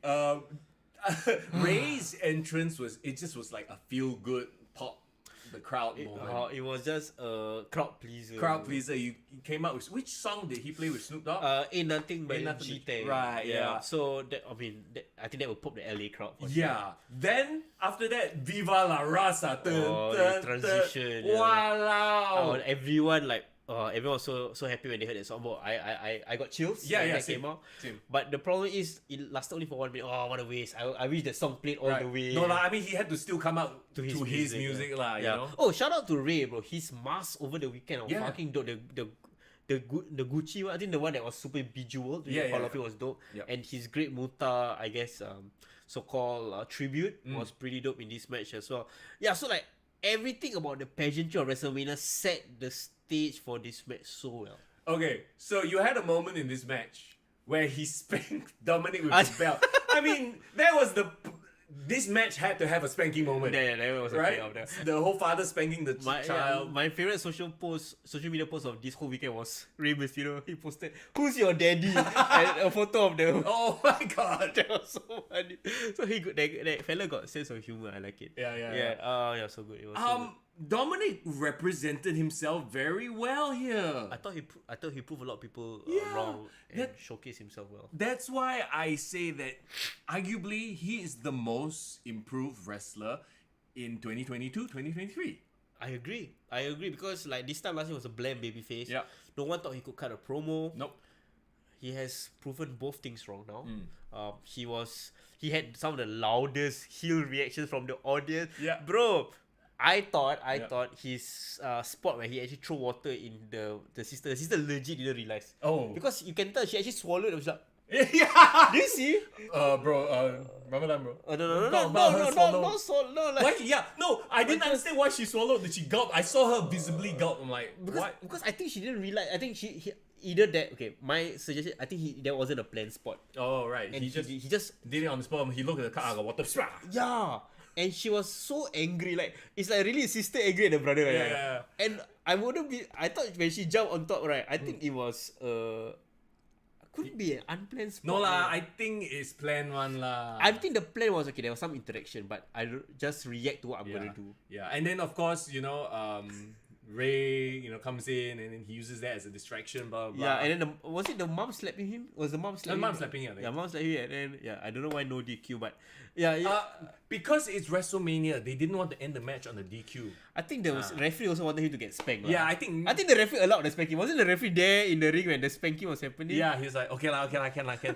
Yeah, I know. This type of thing, like, okay, you have to understand, like the referee can relate as a father. Spank this boy. Yeah, it was so funny and so many memorable moments from the match. I loved it. Yeah, I think I like low-key guilty pleasure for that one was this match. Yes. No, I agree. Once again, they didn't have to do any crazy ass stunts and flippy shit, anything like that. It was all in the story. Yeah, like Ray and Dom didn't do like a super athletic cruiserweight spectacular. They didn't have to. Story driven. Yes. Okay. Well, if you love that match, obviously that's like the underdog match. Yep. Fittingly, because Ray has always been the underdog, right? Yep. Ray wins, obviously. Makes sense. Rhea Ripley and Charlotte Flair. Oh yes. I almost wish this wrapped up the night. I know the feel good moment was like, what it was, and that should wrap up the night. But this one, I felt like the crowning of the passing of the torch, plus the match itself, would have been a great finish. Yeah. Okay, like this match, I felt was as a pure wrestling match. Yes. The best of the night. Yeah. Charlotte Flair again. She has his haters. People always talk about how she's overpushed and all that. But I feel this match proves that she deserves to be in this spot every year, defending the title, because she just knows how to do a big match feel at WrestleMania. I would argue, I think she's better at it than Ronda and Becky. Oh, she's 100% better than Ronda. For sure. For sure. Like, yeah. Okay, but I remember that year where everyone was complaining why Charlotte kena push in this spot, in that spot. Why Vince McMahon likes her so much. Ring general. She is the ring general. She's really the Triple H. Yeah, I was about to say she's the Triple She's the one that puts the match together. Correct. And I think this match wouldn't have been great without Charlotte Flair, so you have to give her props. For sure. Do you see the crazy bump she took? Which one? Like she took back. Oh, German suplex. German suplex, and then she landed on her. Yeah, face. she wanted to do a flat face bomb, but then was Okay, it? she wanted to, okay, so it was like a German suplex, Yeah. but she flipped and then she wanted to land flat on her body, right? Yeah, but then she landed on her face. Yeah, I think her face. Yeah. And then like her knees buckled, so it looked terrible. So usually when they do that spot, when you do it's a backflip, right? So you land flat on your face, so your whole body absorbs the bump. Yeah. But she landed in this weird hunched position where her face and her knees went down instead of the whole body It flat. looked terrible. Yeah. Wait, I got a very random question. Any wrestlers in the chat, can you answer this question? If you take a full face plant bump, like face, like a full body bump, right? Then how you protect your dick? Like, wouldn't your dick be pain? I mean, a legit question. Foreign asking the questions that matter. Yeah. The important questions. How do you protect your peen when taking a front bump? Yeah, like I know legit is like any male wrestler. I mean, female wrestler. If you feel pain, so please tell me. I because I've never like when that one time I did did a wrestling match. We the whole time was all back bumps. Right? Right, no front bump. No front bumps. Yeah. You have to pray before you take your front bump. You pray. Then you tuck your In the right, yeah. jewels in nicely first. That's nice. So you I don't think Don't need to show it, bro. It's only fans already. Cannot. It's fine. Oh my god, Fia says WWE just posted the passing of Bushwhacker Butch. Wow. Are you serious? R.I.P. man. Yeah. Oh man, I'm gonna Google this real quick right now. Yeah, no worries. Bushwhacker. Oh man. Wow, that's like WrestleMania generation, man. Oh, just literally dead at 78. Oh my god, yeah. Oh, I didn't know they were almost 80, man. Well, I mean, they were during the 80s sort of golden era, right? Oh, yeah. No cause of death has been announced, Luke but Butch Williams. was hospitalized last week after arriving for public appearances around WrestleMania 39. Oh man. So he passed away in LA as well, or? Yeah, over I the guess weekend? so. Oh, that's so sad. So Ooh, remember? Ooh, Yeah, yeah. And then I they'll don't leak. think- I'm not gonna leak you, then but they were like working. Yeah. I love the Bushwhacker. yeah. Rest in peace, Butch. Who's Butch and who was that? Luke and Butch, the Bushwhackers. Okay. I mean, they apparently so before they came to the WWE, right? They were vicious heel tag team on the Indies. Did you know that? I didn't know that. Yeah. didn't Then when they came in, Vince was like, "Nope, you're gonna be friendly Kiwis, licking each other, licking people's heads, and going, oh, yeah." But people liked it. People loved it, and they became like me growing up. I love the Bushwhackers. Very lovable characters. Yeah. Okay, that's cool. R.I.P. We're really losing a lot of legends, lah. Yeah, I mean, they are getting older, like When I try to exalt the fact that The Rock is 50, right? Oh. It just blows my mind. Cause I keep thinking of him as like this young stud. Yeah. And as much as we love Stone Cold, I know he never ages. Yep. The fella is already 59. Oh my god, he's almost 60. Stone What? Cold as a 60-year-old is pretty crazy, right? To think Yeah. about. Yeah. So love your legends while they're still here, man. Yeah, appreciate them. Okay, so Rhea Ripley obviously winning the SmackDown Women's Championship. Finally. Crowning moment. You could see like Charlotte was so proud of her as well. She was clapping. You see sometimes Yeah, she yeah. was clapping, and yeah, Rhea has been ready for this moment for years. I think Like- finally. Charlotte literally came back just to put over Rhea. Maybe that's the whole point, huh? Yeah. Maybe. I mean, who else was Rhea gonna beat that would have mattered? You couldn't put Rhea versus Bianca, which I mean they're teasing on Raw, right? Yeah, But not then lah. Maybe in the future. Because and a lot. I don't know if you realize this as well. A lot of the matches here were like a passing of the torch. Yeah, yeah. Giving the next generation the rub match. One thing I like about WrestleMania this year is that I think WWE finally lean on their current roster. Not a lot of legends. I mean, the legends were used well, sparingly, but the biggest stories and rivalries were main roster current wrestlers. Yes. Which is great. Yeah. Which is great. Which is what they need, lah. And Rhea is a star, like you said. Like Yeah. you mentioned to me, right? Even a casual would like them or fall in love with Yeah, them. you just see her and you're like, wow, this is a star. Yeah. Okay, then we had that segment with The Miz and Snoop Dogg and then Pat McAfee came. I'm like, okay, cool. Honestly, I wish Pat McAfee was used on commentary. More than a match, right? Yeah, like, Pat, of course, we have talked about how great he is, but I think, right, bro, law of diminishing returns for Pat already. In terms of as a wrestler, True. because I think Logan Paul does better things than Pat, in my Yes. opinion. Yeah, Sorry, yeah. Pat. So, like, Logan Paul in a way has spot market a bit, huh? A bit, because everyone was talking about how great Pat was, but then now I think Logan looks better. Yeah. And I think has more of a star appeal. Pat, I think, is great as a personality, but we talk about how LA Knight should have been in this spot. We talk about how Bobby Lashley should have been in this spot. So it was Yeah. such a waste. Right. And I'm sorry, lah, but The Miz, okay, as someone who loves The Miz and thinks he's highly underrated, sometimes he's also overused.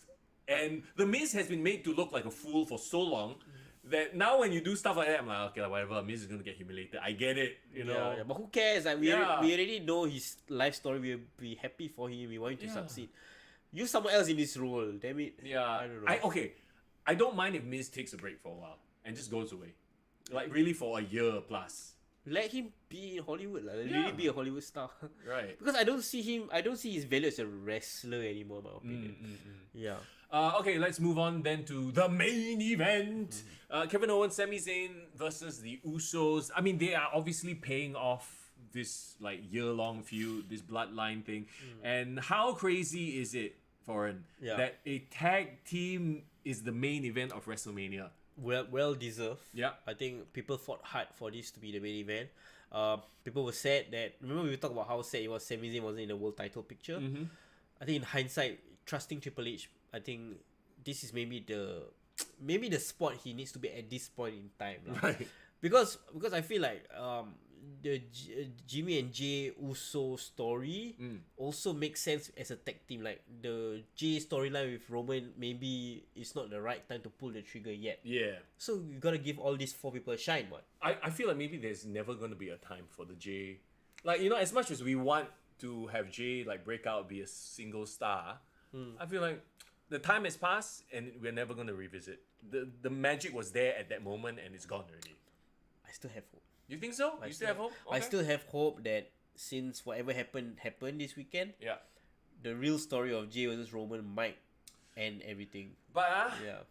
okay, so this is me looking at it from a Vince McMahon point of view. I'm putting on my Vince McMahon. Vince McMahon, yeah, since he's lenses. back, right? Yeah. Look at Jay.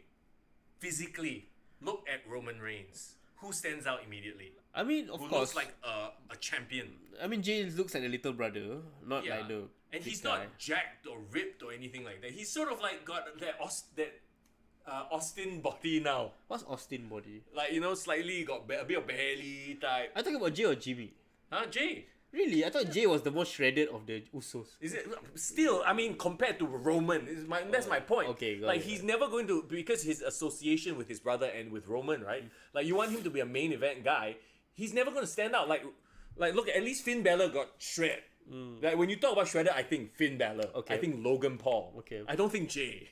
Okay, but okay, I think Jay looks lean. Yep. And then Roman is like the super jack guy. And then like I think Jimmy gemuk a bit. I don't know why. if you no, you know why how I noticed? Yeah. When I was watching the whole like 3 hour, was it 1 hour 3 hour long Bloodline storyline Yeah, recap? When Jimmy returned from injury, right? Jimmy was damn shredded. Oh. You watch that and you watch him like over the Now. weekend. He just let go. Yeah, he let go. But of course lah, when they injury, they got time to train. So I don't blame them also lah. Yeah. Fia says the Bloodline imploding storyline is the only thing I'm looking forward to if it happens. Yes, I agree with that as well. But at the same time, also okay. Well, let's clear this match first. The match itself didn't stand out to me for whatever reason. Really? Yeah. I felt like the match had a lot of near falls and the crowd was really invested in the because match. it was an emotional thing, right? I feel like the Rhea Ripley Charlotte Flair was a better match. Okay. But this one had way more emotion going into it. Yes, way more emotion, way more moments. Remember there was this one period where Sammy was just getting super kicked like crazy and they were doing finish, they were spamming and he kept kicking out. I think the crowd was like super into it. Yeah. I felt Kevin Owens did a good job of like shoring things up. Yeah. Like cover for people. But in terms of how to say in terms of a tag team, they felt like these grimy stragglers as opposed to a well-efficient tag team like the Usos. Yeah. I mean, talking about grimy stragglers too, at the end of the day, when I look at it, I'm like, okay lah, I get it why they're not going to put the world title on the Sami Zayn. Because he looks like a homeless guy. Bro, the fucker look like he's homeless lah. But he got that Mick Foley everyday man appeal. I keep thinking. Yeah. So if he wins at like a SummerSlam or at like a King of the Ring or a Backlash, can. But not at WrestleMania. And plus, you see, I'm thinking with my Vince McMahon porn stash. Thank you, Toverkin, for that one. I'm thinking with my porn stash here, my Vince stash, right? When you are trying to sell the company, your champions, your figureheads all have to look impressive. Yeah, like a Cody, like a Roman. Well, not even Cody is enough, apparently. Well, we'll talk about that in a bit. Yeah, but so okay. As we wrap up night one, obviously everyone went home happy, right? Smiles on their faces because finally you got that big catharsis moment where oh my god, the baby faces finally win. Yeah. I kind of feel like night one, like again, to me it was like it's almost like a A.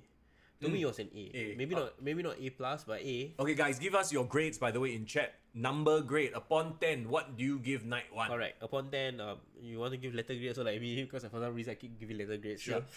I feel like, in a weird way, the last few WrestleManias, night one always does better. Do you realize, bro? Yeah, why? I don't know why. Like the first night always kind of like brings up the. Like, it's always the climate, the high point of a WrestleMania weekend. Last year, main event, Kevin Owens, Stone Cold. Stone Cold sent the crowd home happy. The previous year before that, Sasha and Bianca, remember? Everyone was like super hyped for that match. I wonder if it's a case of now that they know, okay, we got 2 nights, right? We can mess around a bit. The second night or something like that doesn't have to be a face win. Because we really give the good stuff. Yeah, so we can have a quote-unquote a heel win, because remember that was the whole thing about WrestleMania. Like every year it became very obvious who was going to win. Correct. Because you wanted to send the whole fans home happy. The main event of WrestleMania, the face always win. Only once in a while did they have the heel win, and it was always a letdown. Why not make that letdown in night one, then you can send the crowd home happy for night two? I don't know. Maybe they don't want it predictable lah. Okay, yeah. And also, this is not your main event. As much as, okay, WrestleMania night 1, night 2 is supposed to be the more important night. Yeah. And that's why you have your Roman Reigns versus Cody Rhodes. Maybe. Yeah, so night 1 was great. I think everyone came away from it like super excited for night 2. Yeah. And then night 2 happened, so let's talk about it. Let's talk about night 2. Just like night 1, you started with a veteran versus, oh boy, a young out and comer, a young star the company is trying to push. Let's put it that way, because yes, that's the only comparison I'll draw when it comes to Omos in theory, right? It's a guy obviously they still have some hope for, but the match itself, my god. So okay, immediately you have Omos manhandling Brock, right? Trying to make Omos look good. Yep. And there's literally no back and forth. It was back and forth, and that's it. It didn't go, It was Omos had his offense, then Brock had his offense and won. That's it. That was the match. There was no I take the momentum, you take the momentum. No, it was did Omos showcase anything impressive in your opinion? No. he just showcased the problem with him. Like he is just there's something missing in the intensity, the way he's improved. Don't get me wrong. I feel like he's slightly more intense than before. Yeah. But it's the Bobby Lashley problem, lah. Like somehow when he comes out, he doesn't intimidate. Yeah, like he feels like he's more Giant Gonzalez still than like freaking Undertaker. You get what I Or mean? even a Great Khali. Yeah, I mean even Great Khali. Okay, Great Khali that first 3 months actually he was menacing. When he beat Undertaker all up until Punjabi prison, right? Then yeah, we just gave up. But he did had that menace when before he started talking, before he started doing all that shit. The thing about Omos is I feel that I can't, bro. I'm so sorry. He's just not that good. I mean, but Brock Lesnar like him. Brock Lesnar apparently, I saw his interview with Daniel Cormier. Daniel Cormier interviewed Brock Lesnar for ESPN. Yeah. On the day before the match, and he talked about how he's taken a liking to this guy, and he always liked the whole David versus Goliath, and he likes being the David actually. Because he's so Really? used to being the Goliath. Right. So he misses the challenge of like, you know, like a big show. I think Omar saka him lah. I know Like, lah. I you don't know, know like, what lah. Suck he- his dick. I don't know. He treat him like very nice, like revere him. Then the Brock is like, I like you. No, but apparently Brock said that now he's in the phase where he wants to give back to the business. Sure. So it's not about championship. I mean, not that he doesn't want to win titles. But give to somebody like LA Knight, give to somebody like Bobby Lashley. Yeah, yeah. No, don't give to somebody who like is pretty much done and like meh. Yeah, but again, like, who is the best giant? Like Braun? I mean, I don't know whether. I would say Braun. I wouldn't mind a Braun. Yeah. No, but Storyline? they've done that before already. They've and done it once, yeah. I have a feeling that Braun, he offended Brock somehow. Like After that one thing that happened. Yeah. The way that he was too tough on him. Yeah, I feel like they just, like, why haven't they done this again? Yeah. Why haven't they run it back? I think Brock just doesn't want to work with him. But honestly, I get why Omar's over Bray lah. Like Yeah. this works as a spectacle match. You need like some sort of spectacle match. But see, Brock still won at the end. He dismantled him at the end Yeah. after the initial offense. The match wasn't to make Omar's. I think the match was to kind of give Omar's a rub of being in the ring with Brock, not winning against Brock. Right. Yeah. What should we do with Omar's? And then Gaddafi was like, just get rid of Omar.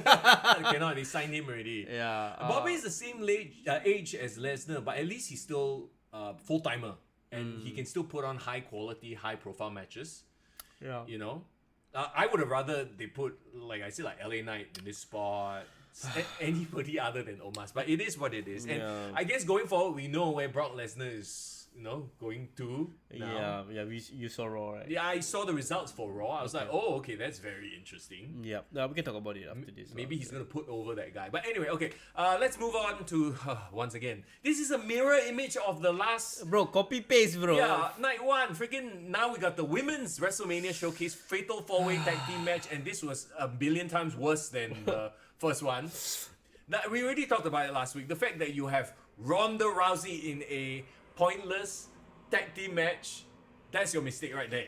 Okay, I mean, as much as Ronda has exposed herself, Not in that way. she should still be like treated like a star, like Brock, like she should be treated like Brock. You don't see Brock in a tag team match in a Yeah. random 4-way. And the worst part is when I was watching the match, I also felt like Shayna like a bit don't care also. Yeah. So I don't know what's wrong with them. Maybe one of them is injured. Apparently they won the match, but they didn't appear on Raw. Oh, So okay, if maybe they will appear on SmackDown. if it was because one of them is nursing an injury, then I understand. Right.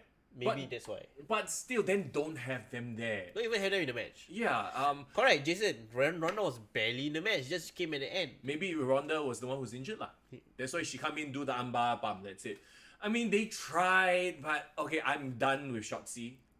I really You like. don't like her, She is it? still looks green. She is literally green. Yeah.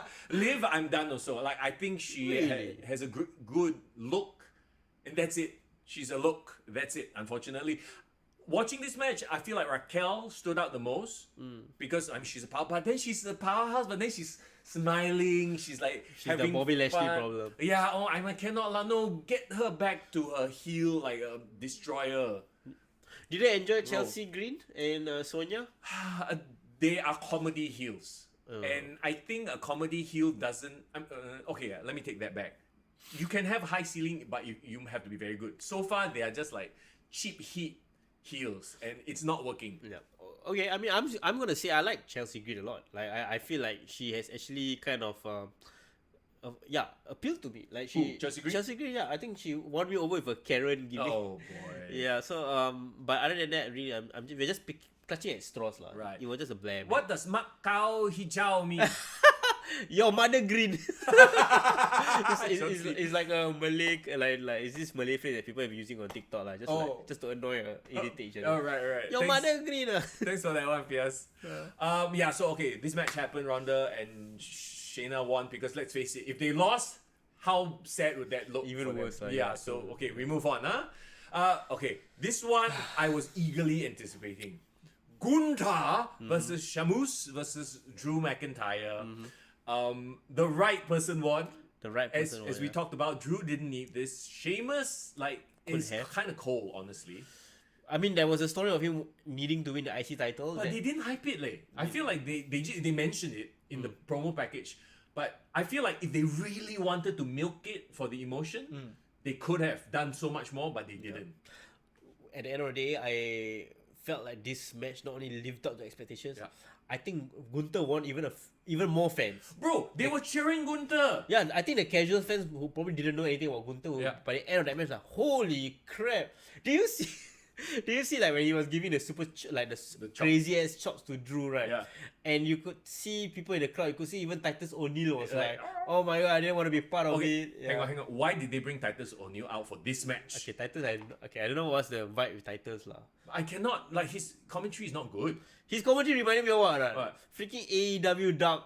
Like, you know, those typical, what's that guy's name? The interviewer, everyone hated him. He was so bad on commentary that he became an interviewer. Marvez. Alex Marvez. He was a bit like Alex Marvez. Maybe they're trying to go for this is just a special guest, he's not a proper commentator vibe. But yeah, he kept stepping on Corey Graves, and they made a joke about it too, but I'm like, bro, Corey Graves is there and good for a reason. I think Corey was annoyed. Corey was like, and he was like, "Can I do my job? Can I do my job?" Yeah, because he kept stepping on him and he kept jumping in opportune moments. Yeah. It kind of spoiled the flow of commentary. But that aside, right, bro, my favorite spot, right, was actually doesn't involve Gunther. Okay. It was when Sheamus did the beats on the boundary on Drew. Yeah. So many times, 28 or 29 and times. the crowd. The crowd just exploded. But the last part, right, I think Drew legit cannot. He just collapsed, right? And the last part, he got wet the forehead, you know. He really gone. He really went up. Then I'm like, hey, bro. Poor fella lah. Dude, yeah, it was a giant meat chopping, slapping match. It was a brutal match without doing too much crazy, dangerous things. It was a horse fight lah. Yeah. It was. I mean, it's definitely painful for them, but it's safe. Yeah, it's a safe type of painful. Like you guys get red, you burst blood vessels, but you're not gonna break a bone. The crazy thing, right, I was thinking to myself, like, how could they top Clash at the Castle, right? Yeah. And one thing I think Drew brought to the match, right? Sheamus and Gunther, they don't like each other, blah blah blah. That's like a normal kind of hit. Yeah. But I thought Drew and Sheamus had the story of like friendship. These brothers who betray each other for the title, blah blah blah. And I think that brought a layer of intrigue more to the match. Yeah. And I think they're gonna carry that on to London for Money in the Bank. Yeah, obviously. Gunther looks amazing right now. Bro, Gunther with abs. Who'd have thought? In like 3 years ago, who would have thought? Yeah, I remember Volta and Volta and Ilya, he was like the big size guy, right? Yeah. Gunther versus Volta actually quite like two different people, you know? Yeah, it's two different people, right? Yeah. Gunther is literally the weight gain, post weight gain is Gunther. Yeah. I would even say he looks actually skinnier and leaner than the other two guys in the ring. Yeah, 100% looks skinnier and leaner, which makes him look weird. I don't know what it is. I don't know if I'm just used to Volta's size, but Gunther with abs looked skinny arms, but he still looked menacing and his head is too big for his body. I don't know, it just looked weird to me. He looked like your worst nightmare. You know, like when those painters draw a scene from your nightmare, and then got the Slender Man. Yeah. He a bit like Slender Man, bro, right now with his look. So he is the epitome of a foreign heel. He really got even more heelish looking, I think, in this new body shape. By slimming down, right? Slimming down, and then like his face really like T-Rex, you know, like you can see the jaw jut out like that. Yeah, I think he won over a few fans, and I hope like your colleague, remember JK said like, who's this guy? A bit fat. I'm like, I think if he sees him now, change mine. probably change mine. This was low key my favorite match of the card. It was the one I was most looking forward to, and I think it delivered. It did deliver, and it made the IC title mean something, which is the best. Yeah, so that's great. Meat slapping saved the night, is it? Yes. Yeah. That's what Jason says. A lot of people did say that this was actually one of the only matches that they really enjoyed. Yeah. Let's move on then to Bianca Belair versus Asuka. Can I say? Yeah, sure. Great match. Yes. Wrong winner. Great match. We knew. Okay, see. Remember going into this, I was like, yeah, it's two baby faces. So the stakes are there. Yes, there's the title, but this is like the most callable match. There was no way they were going to give it to Asuka, unfortunately. Okay. You know, and the way she's been presented, even though she came back with a new look, everything, she hasn't been presented any different. Okay, like the thing about this match is, I feel that I've seen this before. Yeah. I feel like there's nothing new to the table. I mean, the character change should have added something new, but I wish they did like backstage interviews with Asuka, or like vignettes with subtitles. They tried to do the whole UFC style. They interview other people. Oh yeah, Asuka this, but I wish Asuka did more promos, Japanese promos, sure, with with subtitles, because right now I don't feel a connection to her beyond that. Can we have Asuka stop smiling? Stop sticking her tongue out. No, I understand that it's supposed to be like she's crazy, but it looks comical to me. Like, can we just have her be menacing? Not talk so much, not scream so much, just be menacing. Speak in a foreign language, speak in Japanese, obviously, and say menacing things. Why does she have to be you're not ready for you know? Tomoki had an interesting point. Did you see Asuka retweet Mercedes Moné's tweet on her not going over? What did she say? Okay, no, she tweeted something about I can't remember what it was lah. I don't know if she was trolling the fans. So Sasha Banks tweeted it. That's good. No, I think Asuka tweeted it. Hang on, we were looking up this.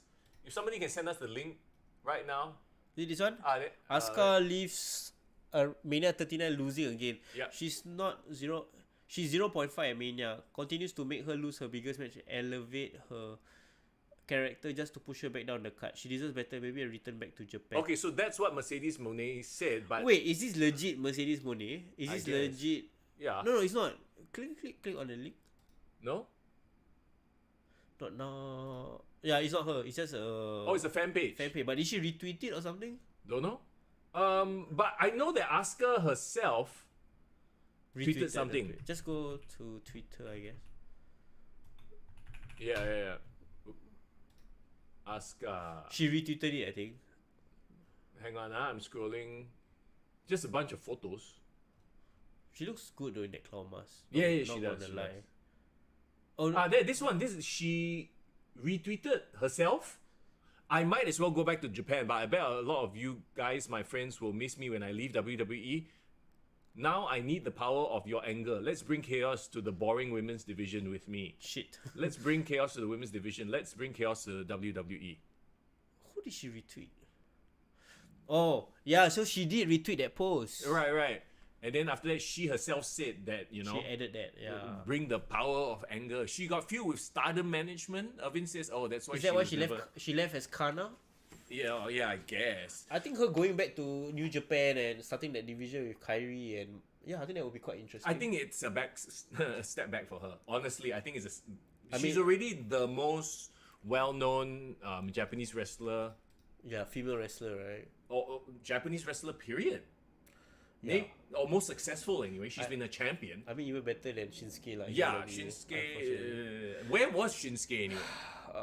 It could be a work. Shinsuke was in the Hall of Fame, but still right at the back. Huh? Shinsuke was in the Hall of Fame. Okay, but I think honestly, Asuka needed to win lah. But then I understand why Bianca won.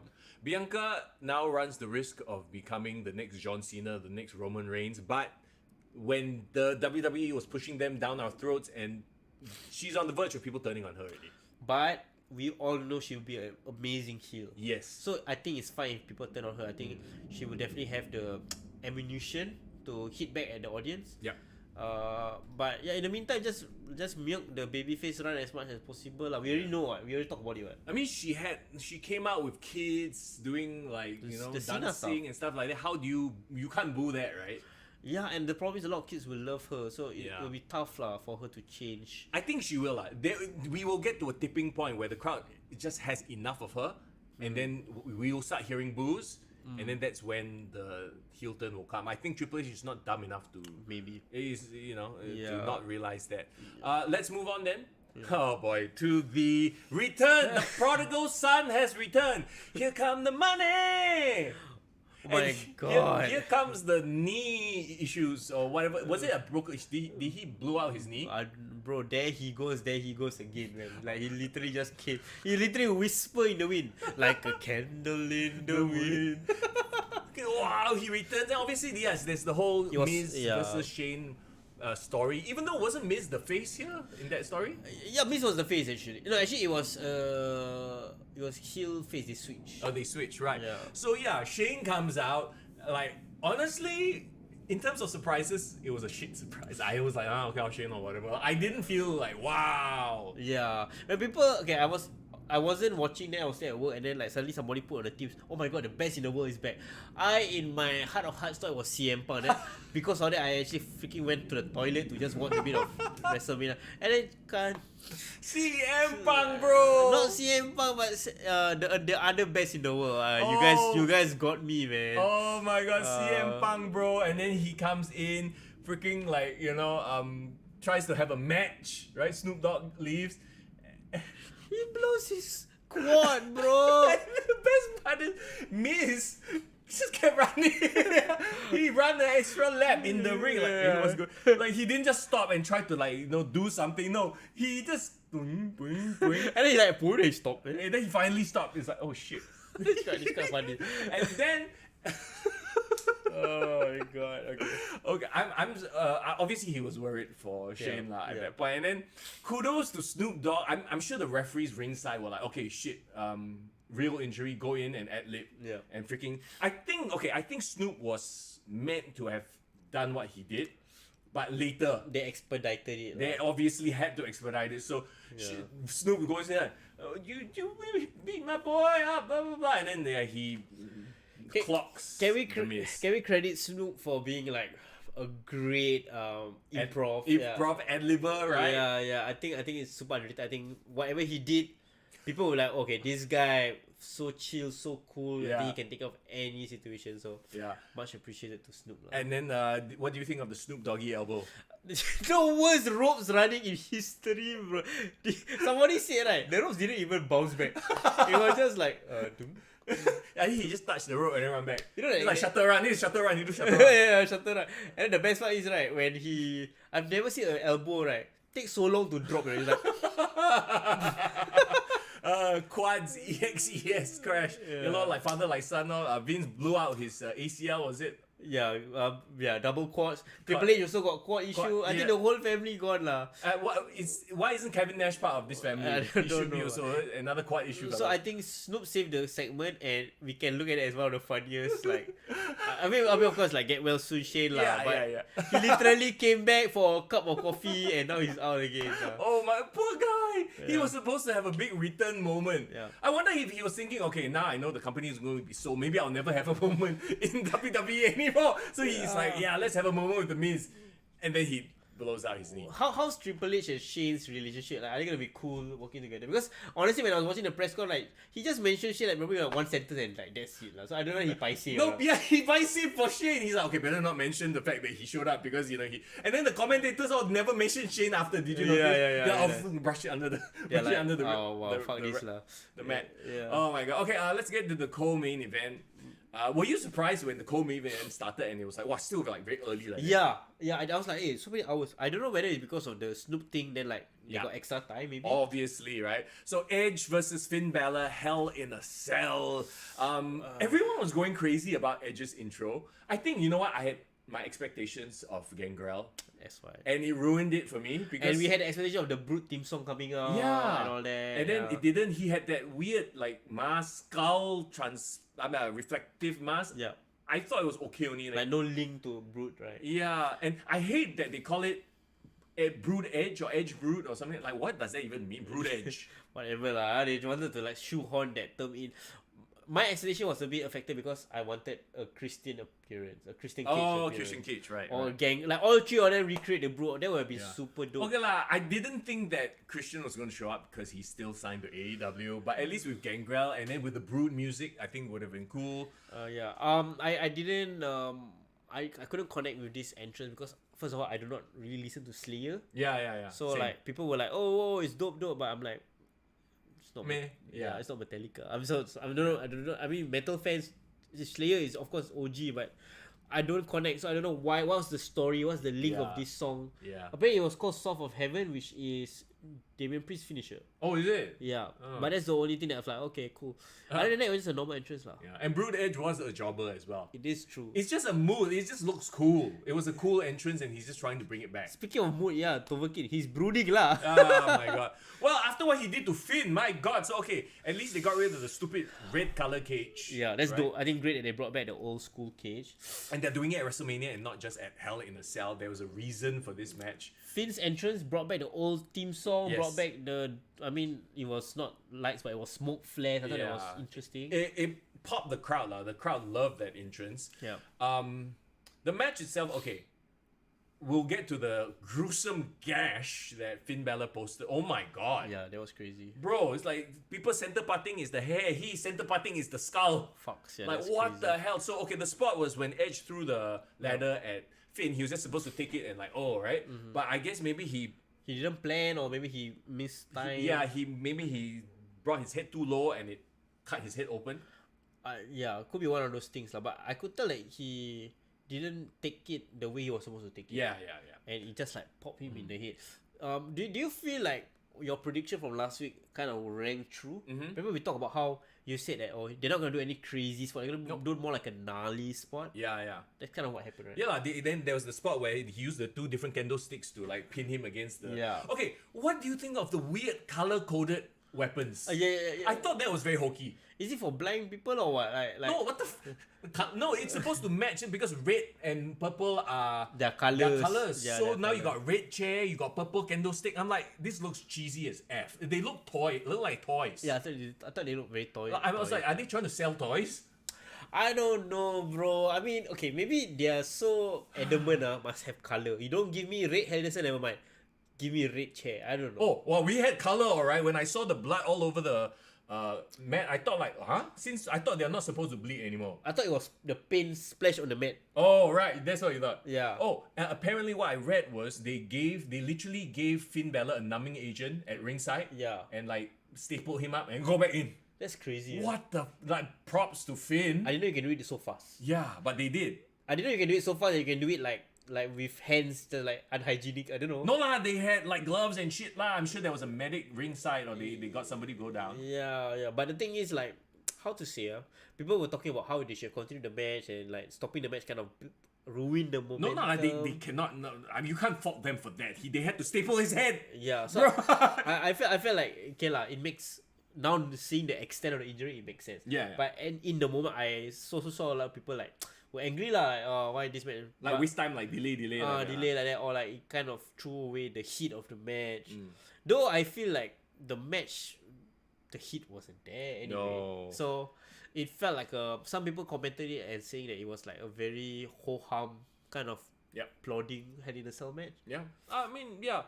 It sucks that it was a Hell in a Cell and it didn't feel dangerous.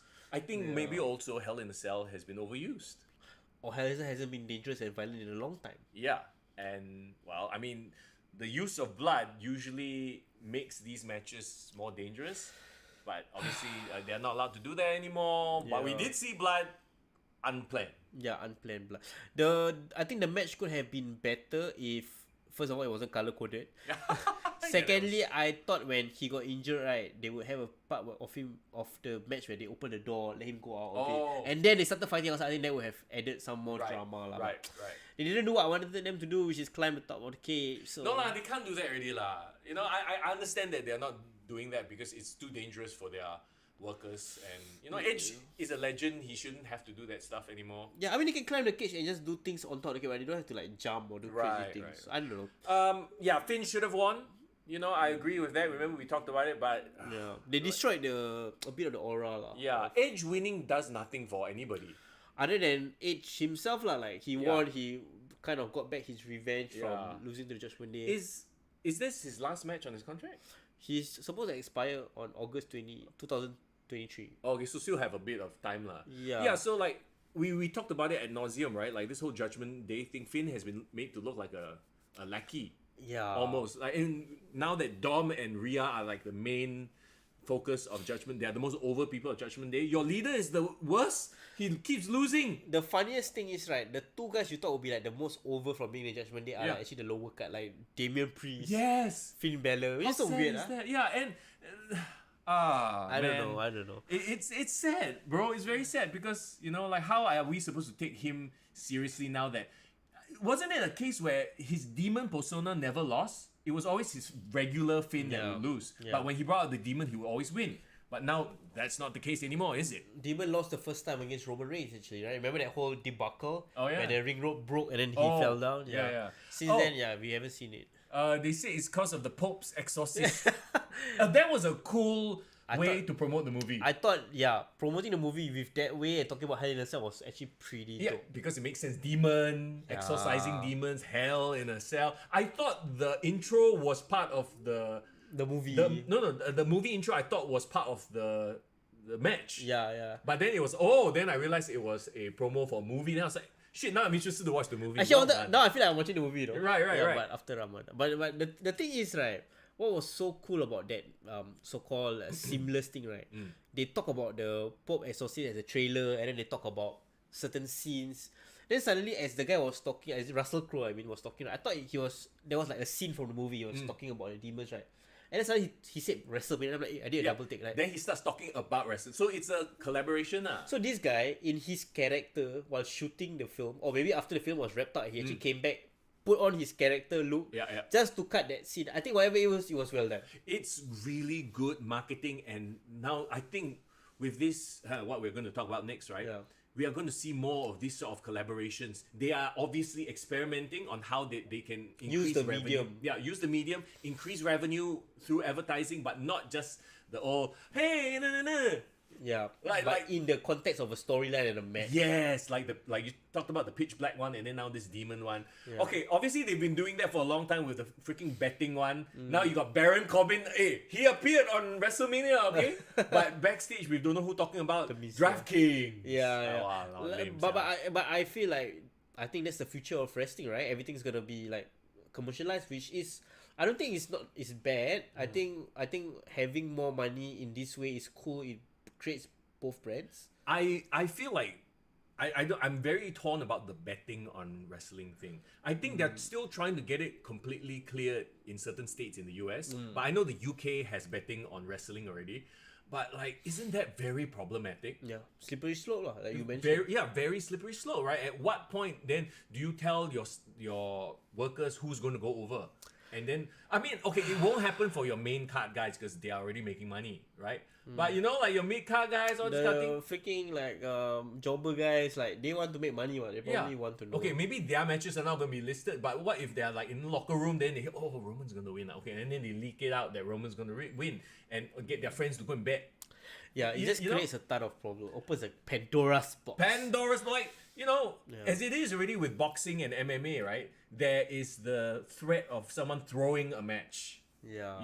Purposely losing for gambling. There's like so many crime drama storylines. It's always like the boxer threw the match. Even isn't Daredevil's origin story the father? Yes, the father threw the match, or he refused to throw the match. Then he died. Yeah, then he got killed by the mob. Yeah. But anyway, okay, let's go to the main event then. Here we go. This is the big one, right? Roman Reigns versus Cody Rhodes. I thought they would do a bit more with Cody's entrance, but then again, Cody's entrance is already so elaborate. I thought they would have like freaking downstate perform his song, man. Yeah, Perform yeah. Kingdom, that would have been Or dope. something lah. But do you think that they piped in, whoa, or was the crowd that loud? I think they were that loud. Really? You can go ask Justin Ang. I think, but but I seriously think it's really that loud because I know it sounds like a bit really. It seems too perfect. The like wow, how come they all sing in unison so perfectly? The one that I thought confirm was crowd pipe in was the Oh yeah, that one. the Yes. conductor, that was obvious Okay, lah. I think this is me in my job for many years listening to audio, right? Yeah. I think it was piped in that because when people are singing Kingdom, right, fans know the song. They won't just whoa, and then the rest of it don't sing. Okay. It's like Judas. Yeah. They will sing the whole song one. So the Yeah. fact that only the oh parts Yeah. were super loud, I was like, I think they are piping it in. Well, I think they are trying to encourage Yeah, the yeah. audience going forward to whoa at that part. Yeah, Maybe, yeah. maybe, yeah. The match itself was a fine. It was a. There's nothing to complain about when you're talking about Roman Reigns and Cody Rhodes, lah. Honestly, it was a great match. I think it was like a big fight feel. Yes. The crowd was so hyped even when the bell rang.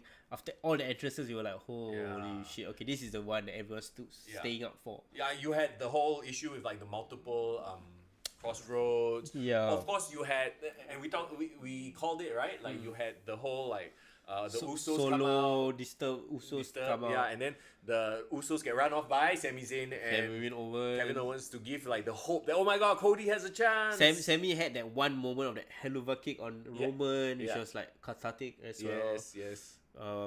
That We get all the signs. we all know where we're gonna lead to, right? Oh my god. So okay, here's the thing.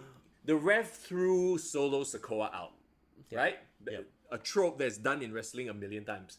But he comes back in the finish to give the thumb, the Samoan spike. I mean, I thought like maybe they give that it was like fake out lah. Like he pinned and then the bell rang. Everyone thought, oh shit, he won. And then suddenly like the referee reverse the reversed. call. I thought that was what's gonna happen. Yeah, literally everyone was waiting for something to happen, yeah. and it didn't. And I don't know.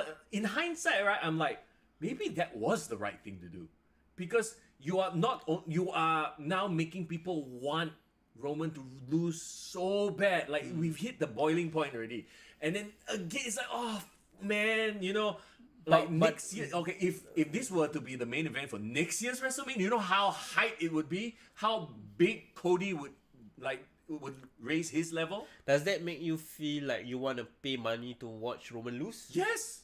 So WWE is done its job lah. Yeah, but the question, I think we as long-time WWE fans expect the payoff to be at WrestleMania. Maybe it doesn't have to be at WrestleMania. Maybe it can be at SummerSlam Survivor Series. Saudi. Can you imagine Cody winning at Saudi Mania? No, cannot. Yeah, the Shadow, you're right. Like it's like a Marvel movie with no end credit. I felt like if the event ended with still some lingering hope. Like remember Right. at the end of freaking Infinity War.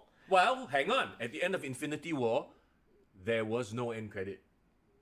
There was. Oh, right. It's the Captain Marvel Captain thing, Marvel. Yeah, right? but what I mean is like after like the and then like there's the one last A shot. glimmer of hope. If honestly, if the one last shot was like suddenly the thing zoom out and it was the Rock watching, you know what I mean? It's Oh, like yeah. something that could have made people want to tune in for Raw. Yeah. But I've thought about it. I had like a day to kind of digest. I think it's the right decision. Yeah, same. I think we were all caught up in the moment, and this is kudos to the booking. Yeah. In that we were all caught up in the moment of now is the all time, believe, and then they take it away, and now even more so, like who the hell is going to do it? I don't think it's a swerve for the sake of a swerve. No. I think the best analysis, and I mean I saw it from online, so I can't credit it for myself. It's not my idea. If you think about it, right, if Cody had won, right, it would have been too easy. Yeah. No, he literally came back at the Rumble. Didn't do anything. He didn't do anything. He just beat Seth 3 times, got injured, Yeah. came back Rumble, Yeah. just wrestled a bunch of stupid matches and then win. But other people like Sami Zayn struggled so Yeah. hard just to even have a match Yeah. with Roman. And I think that, we even kind of talked about this in the weeks leading up. Remember, I kept pushing Sami Zayn should be the one. Sami Zayn should be the one. Cody is going to get turn heel if they don't watch what they do. Yeah. And I think this is the right way to do it. In that, okay, so WrestleMania is not the moment. Maybe it's SummerSlam. Maybe it's Survivor Series. You know that the Cody winning, right? Within 3 months, he would have been turned heel. It would have been a Seth Rollins problem. Yes. We know people will turn on him. Yeah. Because babyface, right? Yeah. But now I feel like this is the first act of his WWE return. So the allegory of Infinity War actually rings true. Thanos wins at the end of Infinity War. Yeah. Now we are dying for Endgame to see what happens. Because when before Endgame happened, right, we were like, oh shit, what's next? Yeah. How the hell is Avengers gonna come back? well, you have a whole bunch of in-between movies to get there. Yeah. So we will have a bunch of in-between pay-per-views, PLEs to get there. Correct. So correct. my question is, when is the Endgame? Is it SummerSlam? Is it next year's WrestleMania? 1 year build? My God. So I feel like Cody will go through this. We just finished Act 1 of this movie. If this was a movie, this is Act 1 where everyone thought Cody was gonna win, and then he didn't. Yep. And it's like, shit, what's next? Okay, so now there's gonna be this period where it's like a down, where he's kind of figuring out what's the problem. Well, we know who he's gonna fight next lah. Correct. So, If you watch Raw, okay, we'll very quickly just throw it out there. Yep. Brock Lesnar was supposed to team with Cody versus Roman and Solo. Yep. Right before the match, bam! Brock turns on Cody, F5. That's it. So Brock turns back heel, so RIP Cowboy babyface Brock. Yeah. Which is we're gonna miss him. So Cody is gonna have his redemption out of him having to battle other people like the likes of Brock. Which you talked about how Brock wants to put over young people. Maybe I mean, Cody is someone he wants to put over. yeah, so Cody might just be the guy that gets put over. So now you have your in-between movies. You have your Captain Marvel movie, which fits very nicely right before the end game to Correct. sort of build it up. So Cody will now do side quests. Correct. Cody needs to like go explore like redemption storyline. And level up first. Yeah. And who better than I mean, like you think about it now, like now that we know that maybe it's because now that I know it's Brock versus Cody, I'm like, okay, at least not so bad because Brock is a draw, an attraction, main event guy. Yeah, much better than Omos lah. Yeah, wow, yeah. But okay, so like I feel like he has to go through that period, and maybe they pay it off at some point. Maybe they stretch it out until Royal Rumble or WrestleMania because 1,000 days, if I'm not wrong, was actually only in May. Yeah. So he could really Saudi Mania could really be a thing. Oh my God, no lah. But let's hope not lah. What if Cody they really make it so that it stretches to next WrestleMania? And Cody has to do the Rumble again to get that shot, but this time he starts at number 1. Ooh. You know? No, so there's so many ways to go about it. And I feel like this is not just one storyline. While the Cody redemption arc is happening, I feel like you can expand the bloodline drama even more. Sure. The Rock. Oh, right, yeah. Can you imagine Obviously. after 3 years of storyline, world building, finally The Rock enters the bloodline storyline? Yeah. I think it would be so dope. But that's like you talked about how he was rumored to be backstage at WrestleMania. Yep. And he didn't show up. Yep. He didn't show up on Raw. Yep. So I do not know whether again this one is just sources saying that's why I didn't want to confirm it. But if the Rock eventually wants to get involved, right? I think he will only get involved in WrestleMania time, which is next year 40. I mean, makes perfect sense. can we tahan another year of Roman Reigns? Like, after the first year dominant, that was great. Then, I mean, let's face it, Sami Zayn was the one that made the bloodline super relevant again. Yep. Like you said, it could be The Rock that makes this next run, this next Chapter. year of bloodline storylines interesting. But again, they can't rely on Sami because Sami was the edge. Because remember, after WrestleMania 2038, Yeah. people were talking about the bloodline being stale. Yeah. But then Sami Made it injected fresh. new life. So now Sami's out of the picture again. They're back to square one. Yeah. What else is going to happen? It's tough. Like, what is Solo? I don't think Solo has the acting chops. Not yet. It's not going to be Jay. Like, okay, there's probably, like you said, going to be some sort of friction between the Usos and Roman because the Usos lost their titles, right? Yep. So there will be something there, but it's not going to be like, like main event level type. I don't know. Like, who possibly could be next? I that's the thing. We have to watch and see, right? That's the whole point of what WWE trying Yeah. to make us do. I That's guess. why we are here reviewing it.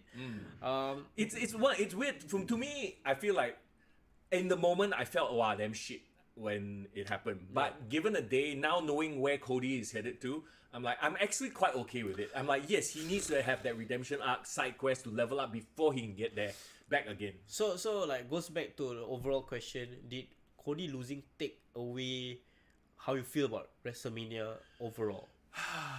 Or was it too much of a bitter taste that you're like, I think the problem is it's an accumulation of the matches in night 2 were mostly a letdown. yeah.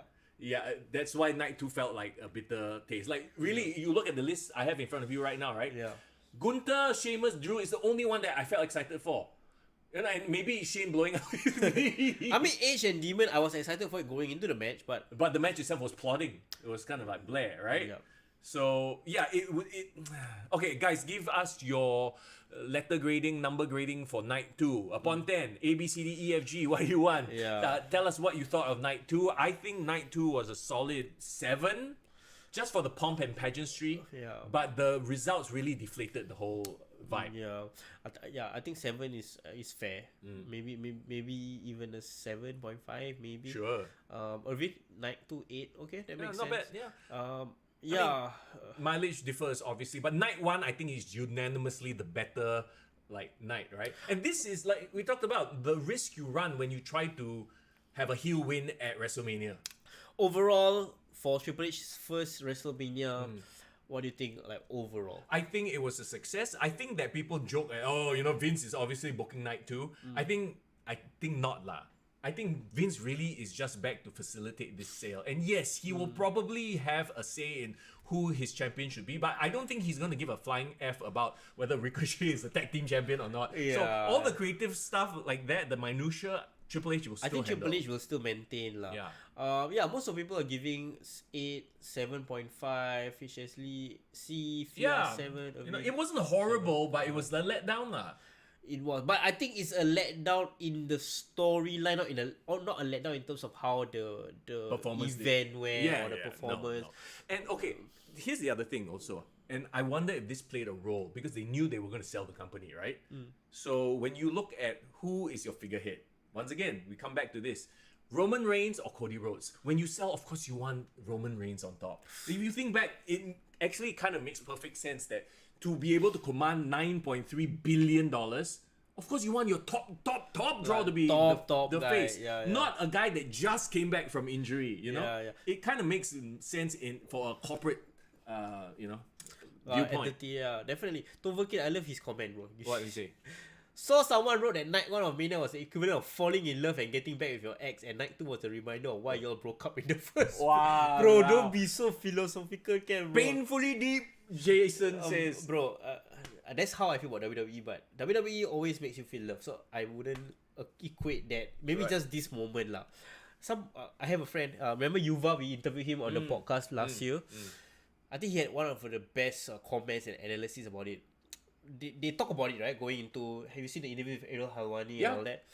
They talk about this past year was WWE did $1 billion gross profit, and who was on top? Roman Reigns. Yeah. So Roman Reigns has basically proven that he's a box office draw. He is money, and business is booming because of Roman Reigns on top. Yeah. Why would you want to give them up? Exactly. Because as much as, of course, you want the opportunity, people talk about this is a great opportunity or missed opportunity to bring up Cody to this babyface level. But I feel that if you were to take the titles away from Roman, you lose Roman's mystique. You gamble on Cody. It's not really like they both transfer position, No. Both go down. Yeah, but the whole Cody goes up a bit, but Roman drops a lot, and WWE as a whole will drop because of that. I think is the point you're trying to get at, right? Don't forget, audio is gone. Audio is gone. Can you guys hear us? Oh, it's just Overkin. Oh, is audio gone? Okay, Yeah, okay. yeah. I don't know. Yeah, we're here. We're still good. But you know what? At the end of the day, like I said, I think a lot of this decision has to go to a corporate idea of who is the top guy. Can we milk him for one more year? Yeah. And maybe, with those... Maybe milk him until after the TV rights has been renewed. Oh, yeah, exactly. That's the other thing, TV rights. So, be a business decision. yeah, a lot of us think about it like, opportunity.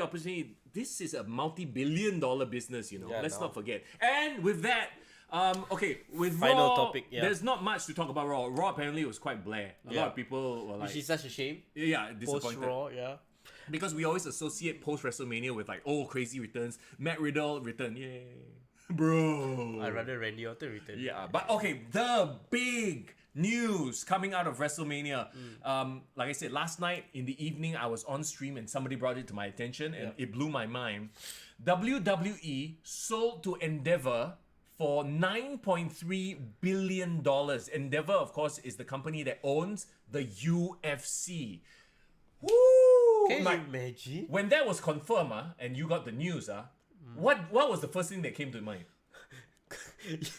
Conor McGregor, Roman Reigns, and then in the Hell in a Cell. Hey, no lah, come on. No, Relax. no. Here's the thing, right?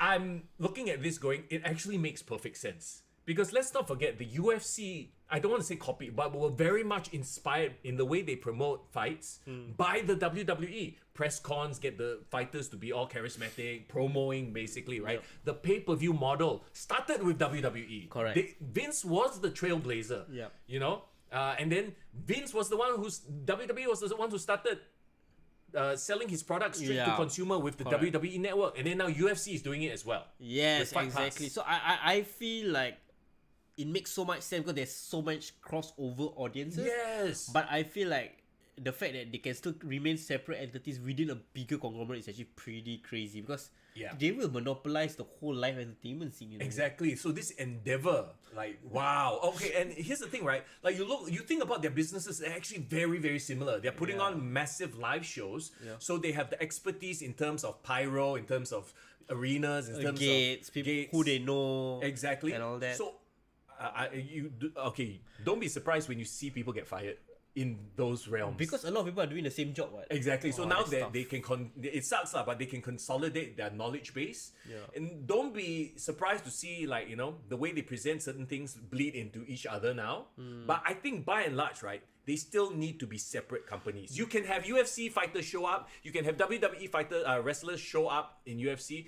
But don't start trying to go and mix and match. Do you think UFC changed a lot when Endeavor bought it, or not much has changed? Or is it became more professional? They became more professional and better. It became better. I think everyone was very scared. Oh, you know what does this mean? Dana's not going. Dana's still there. In this case, well, they brought back Vince, and Vince will be there, but at an executive level. An interview with CNBC, he did say that yes, he will still oversee things, but he won't deal with like he won't be in the weeds. Yeah, and let's hope the weeds meaning he won't Creative. deal with like creative lah. I mean, I would say like long-term vision maybe, but not creative. Bro, I love Fierce. Was it Fierce Grander or Irvin? Gunther gonna win power slap.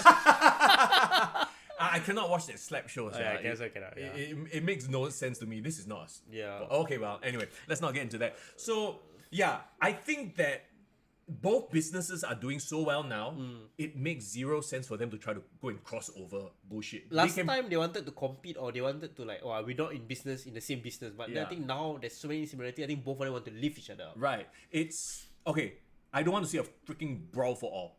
I don't want to see a work match. No MMA rules, man. No. Kind of shit, And right? UFC should never have anything work because it ruins their reputation as being a shoot fight for sure, organization. For sure, So they can be owned by the same company because of the live event management and expertise and all that shit. But never shall the two properties co-promote a single event unless both of them are really like dying in terms of revenue or the business is very bad. Then you bring that in as a spectacle, but never should they ever try to go and cross promote. I feel one thing that might way. change is there won't be any more events where like UFC and WWE is on the same night. Remember, there's some cross. Sometimes they like bleed into each other. Right, now cannot. Because they don't want to cannibalize each other's audience, ma. This is a fun fact that I heard online. Right? Did you know that when going back in the history of the UFC, right? The UFC was actually failing until which show? Do you know? Debuted on TV. Ultimate Fighter? Yes. Really? The Ultimate Fighter finale drew so many people. Like literally when Stephen Bonner and Forrest Griffin were fighting, people were literally calling their friends to ask them to go and watch. Like, holy shit, these two guys are beating the shit out of each other live on TV. And what is the show that comes on before the Ultimate Fighter? Raw. WWE Raw. And there was a point apparently where they actually had to get the blessing of Vince McMahon to put the Ultimate Fighter on after. Because it's obviously whatever comes out after Raw will get that bleed on effect, right? Yeah, And yeah. Raw held so much power at that time. Yeah, so early 2000s. This is the Attitude Era, right? Wow, okay. That if Vince said no, they wouldn't have put the Ultimate Fighter on. And Vince was like, yeah, sure, go ahead. So Vince kind of had the foresight, or actually had the kindness of heart to let them. I don't know if it's kindness of heart or maybe he thought they are not competition. Maybe they thought it was power slap lah. Yeah, like, maybe he thought, what is this shit? Never mind, okay lah, fine. And well, it turned out to save the UFC. The Ultimate Fighter was the show that saved the UFC. You know? Okay, that's very interesting. Very interesting. Well, we do not know what the future is gonna hold, but I think things will be much clearer when they announce. So apparently they're gonna merge, and they're gonna call themselves by a new company name. Well, the parent company lah. Yeah, They are yeah. listing on. I find this very funny. They're listing on the stock exchange as TKO. Legit. The initials are TKO on the stock exchange. They already have a stock exchange. I thought they haven't officially. Not yet lah, listed. but they did. I did read it. Like they are, because all companies have like initials on the stock exchange. So like WWE is WWE, UFC is UFC. Yeah. But as their combined merged company, they haven't come up with a name for the company yet. But the stock ticker letters will be TKO. Is that gonna be dope when maybe they're gonna just kind of come out with a name that can become the what they call it, the acronym for TKO? Like what? Tony Khan of Big Organization. Tony Khan all along. Yeah, maybe that's what Tony Khan's official announcement is. Oh my god. He comes out on Dynamite. I am Endeavor. Tony Khan overtakes everyone. Jang, TKO. jang, No, jang. that was damn funny lah. No. Okay. Wait, so the UFC and WWE, they are publicly listed now, right? Yeah. So that means their ticker, they're gonna no more already. There's No more. So them as separate companies will no longer be separate. They will be under whatever the new company is, TKO. Legit, but I'm gonna invest in them. I might, you know. Okay, sure. I'm gonna just throw a single stock right there, man. How much is a TKO stock now? WWE stock is $80, 80 USD Per stock? per stock. Yeah, Oh, you know. of course. I check every day. Yeah. Follow. Money. Yeah, you know, I think Vince McMahon not just buy one stock, probably 1,000 stock of WWE. Yeah, of course lah. Well, it's his own baby, right? Yeah. No, but didn't he sell all his controlling stock? Now 51% is owned by Endeavor. He sold a bit of his Class A stock. So Class A is apparently like the higher level Yeah, stock. high level stock. Yeah. More voting power type. Correct. But you know, bro, buy into it when it's still a thing. But now it's probably at a high though. Yeah. You know, and yeah. Well, that is a conversation for another day. Yes, correct. Well, so at the end of the day, I think overall WrestleMania weekend was pretty memorable this year. I think a lot of things coming out of If it not for WrestleMania itself, but also for the merger. the merger, right? I think that people who are like worried, like scared, I think there's nothing to be worried about. Looking at what has happened with Endeavor and UFC, Yeah. UFC is doing just fine. So WWE will just do what they do. Nothing changes. It's just the parent company changed. That's all lah. That's true. So yeah, I hope all of you guys enjoyed our review. 2.5 hours. Oh That's boy, nice. here we go. Everybody, thanks for hanging out. You know what I need though? What? I need a wrestling detox. So I might not watch Dynamite this week because I'm like, wow, there's too much wrestling already. I think Dynamite is like a wrestling sobering. You know, like you just get sobered. But bro, did you see the Dynamite poster? What? Tony Khan has an announcement. Again? Oh. Okay. This guy has no restraint. Every other week got announcement. Now nobody gives a crap about his announcements. This is tough, man. Okay. Well, you know what? I think since all of us a very crazy wrestling week, and you know we are here live, so I think it's fair. Next week will just be a bit more chill. Yeah. Or you know Well, if anything, the fallout from this merger, I'm sure there will be more news as this week goes by. Yeah. And of course, if you do see any news that's crazy, mind-blowing, news breaking, let us know in our Discord. Come join our Discord. Be part of the conversation. Yes. You know, chat with us fellow crazy wrestling fans. Yeah, that's right. And then of course you want to support us as well. Please consider donating or sponsoring us on Patreon. That will help keep the podcast going. Help us experiment as well, because if you kind of realize we did some special episodes when there was live wrestling for local wrestling back a few weeks ago. We might not go live every week. I think we might try to play around with the format. If you guys see us here together, that means it's post pay-per-view or it's like a big event. Thing. Yeah. We'll try to do it maybe once a month. Then you guys got the excuse to see both of us interact together on the same screen. Irvin said confirm cuts. I think I agree with that wholeheartedly. Yeah. But more so in the back end. Yeah. in terms of they're leveraging on their expertise. Maybe if I was like a creative writer or like a social media guy, probably I worry about my job lah. Yeah, I think so. Yeah. The boy who cried announcement. We'll see, like. We'll see. Maybe Tony Khan will, have something interesting to say. But that aside, okay. That will have to do it for us, man. Everybody, thank you so much for spending your Tuesday afternoon with us. We appreciate the time commitment. We understand that you need to get back to work, so it's back to work. I guess we're all back to work as well. Yeah. Oh boy. Okay, everybody take care of yourselves. We will see you again next week for more wrestling action as always. It's Mr. Young. And it's far in the out of the building, going out. Oh, you're going out of the building. Yeah. Huh? Take care. Bust it open, huh? Let me see you try.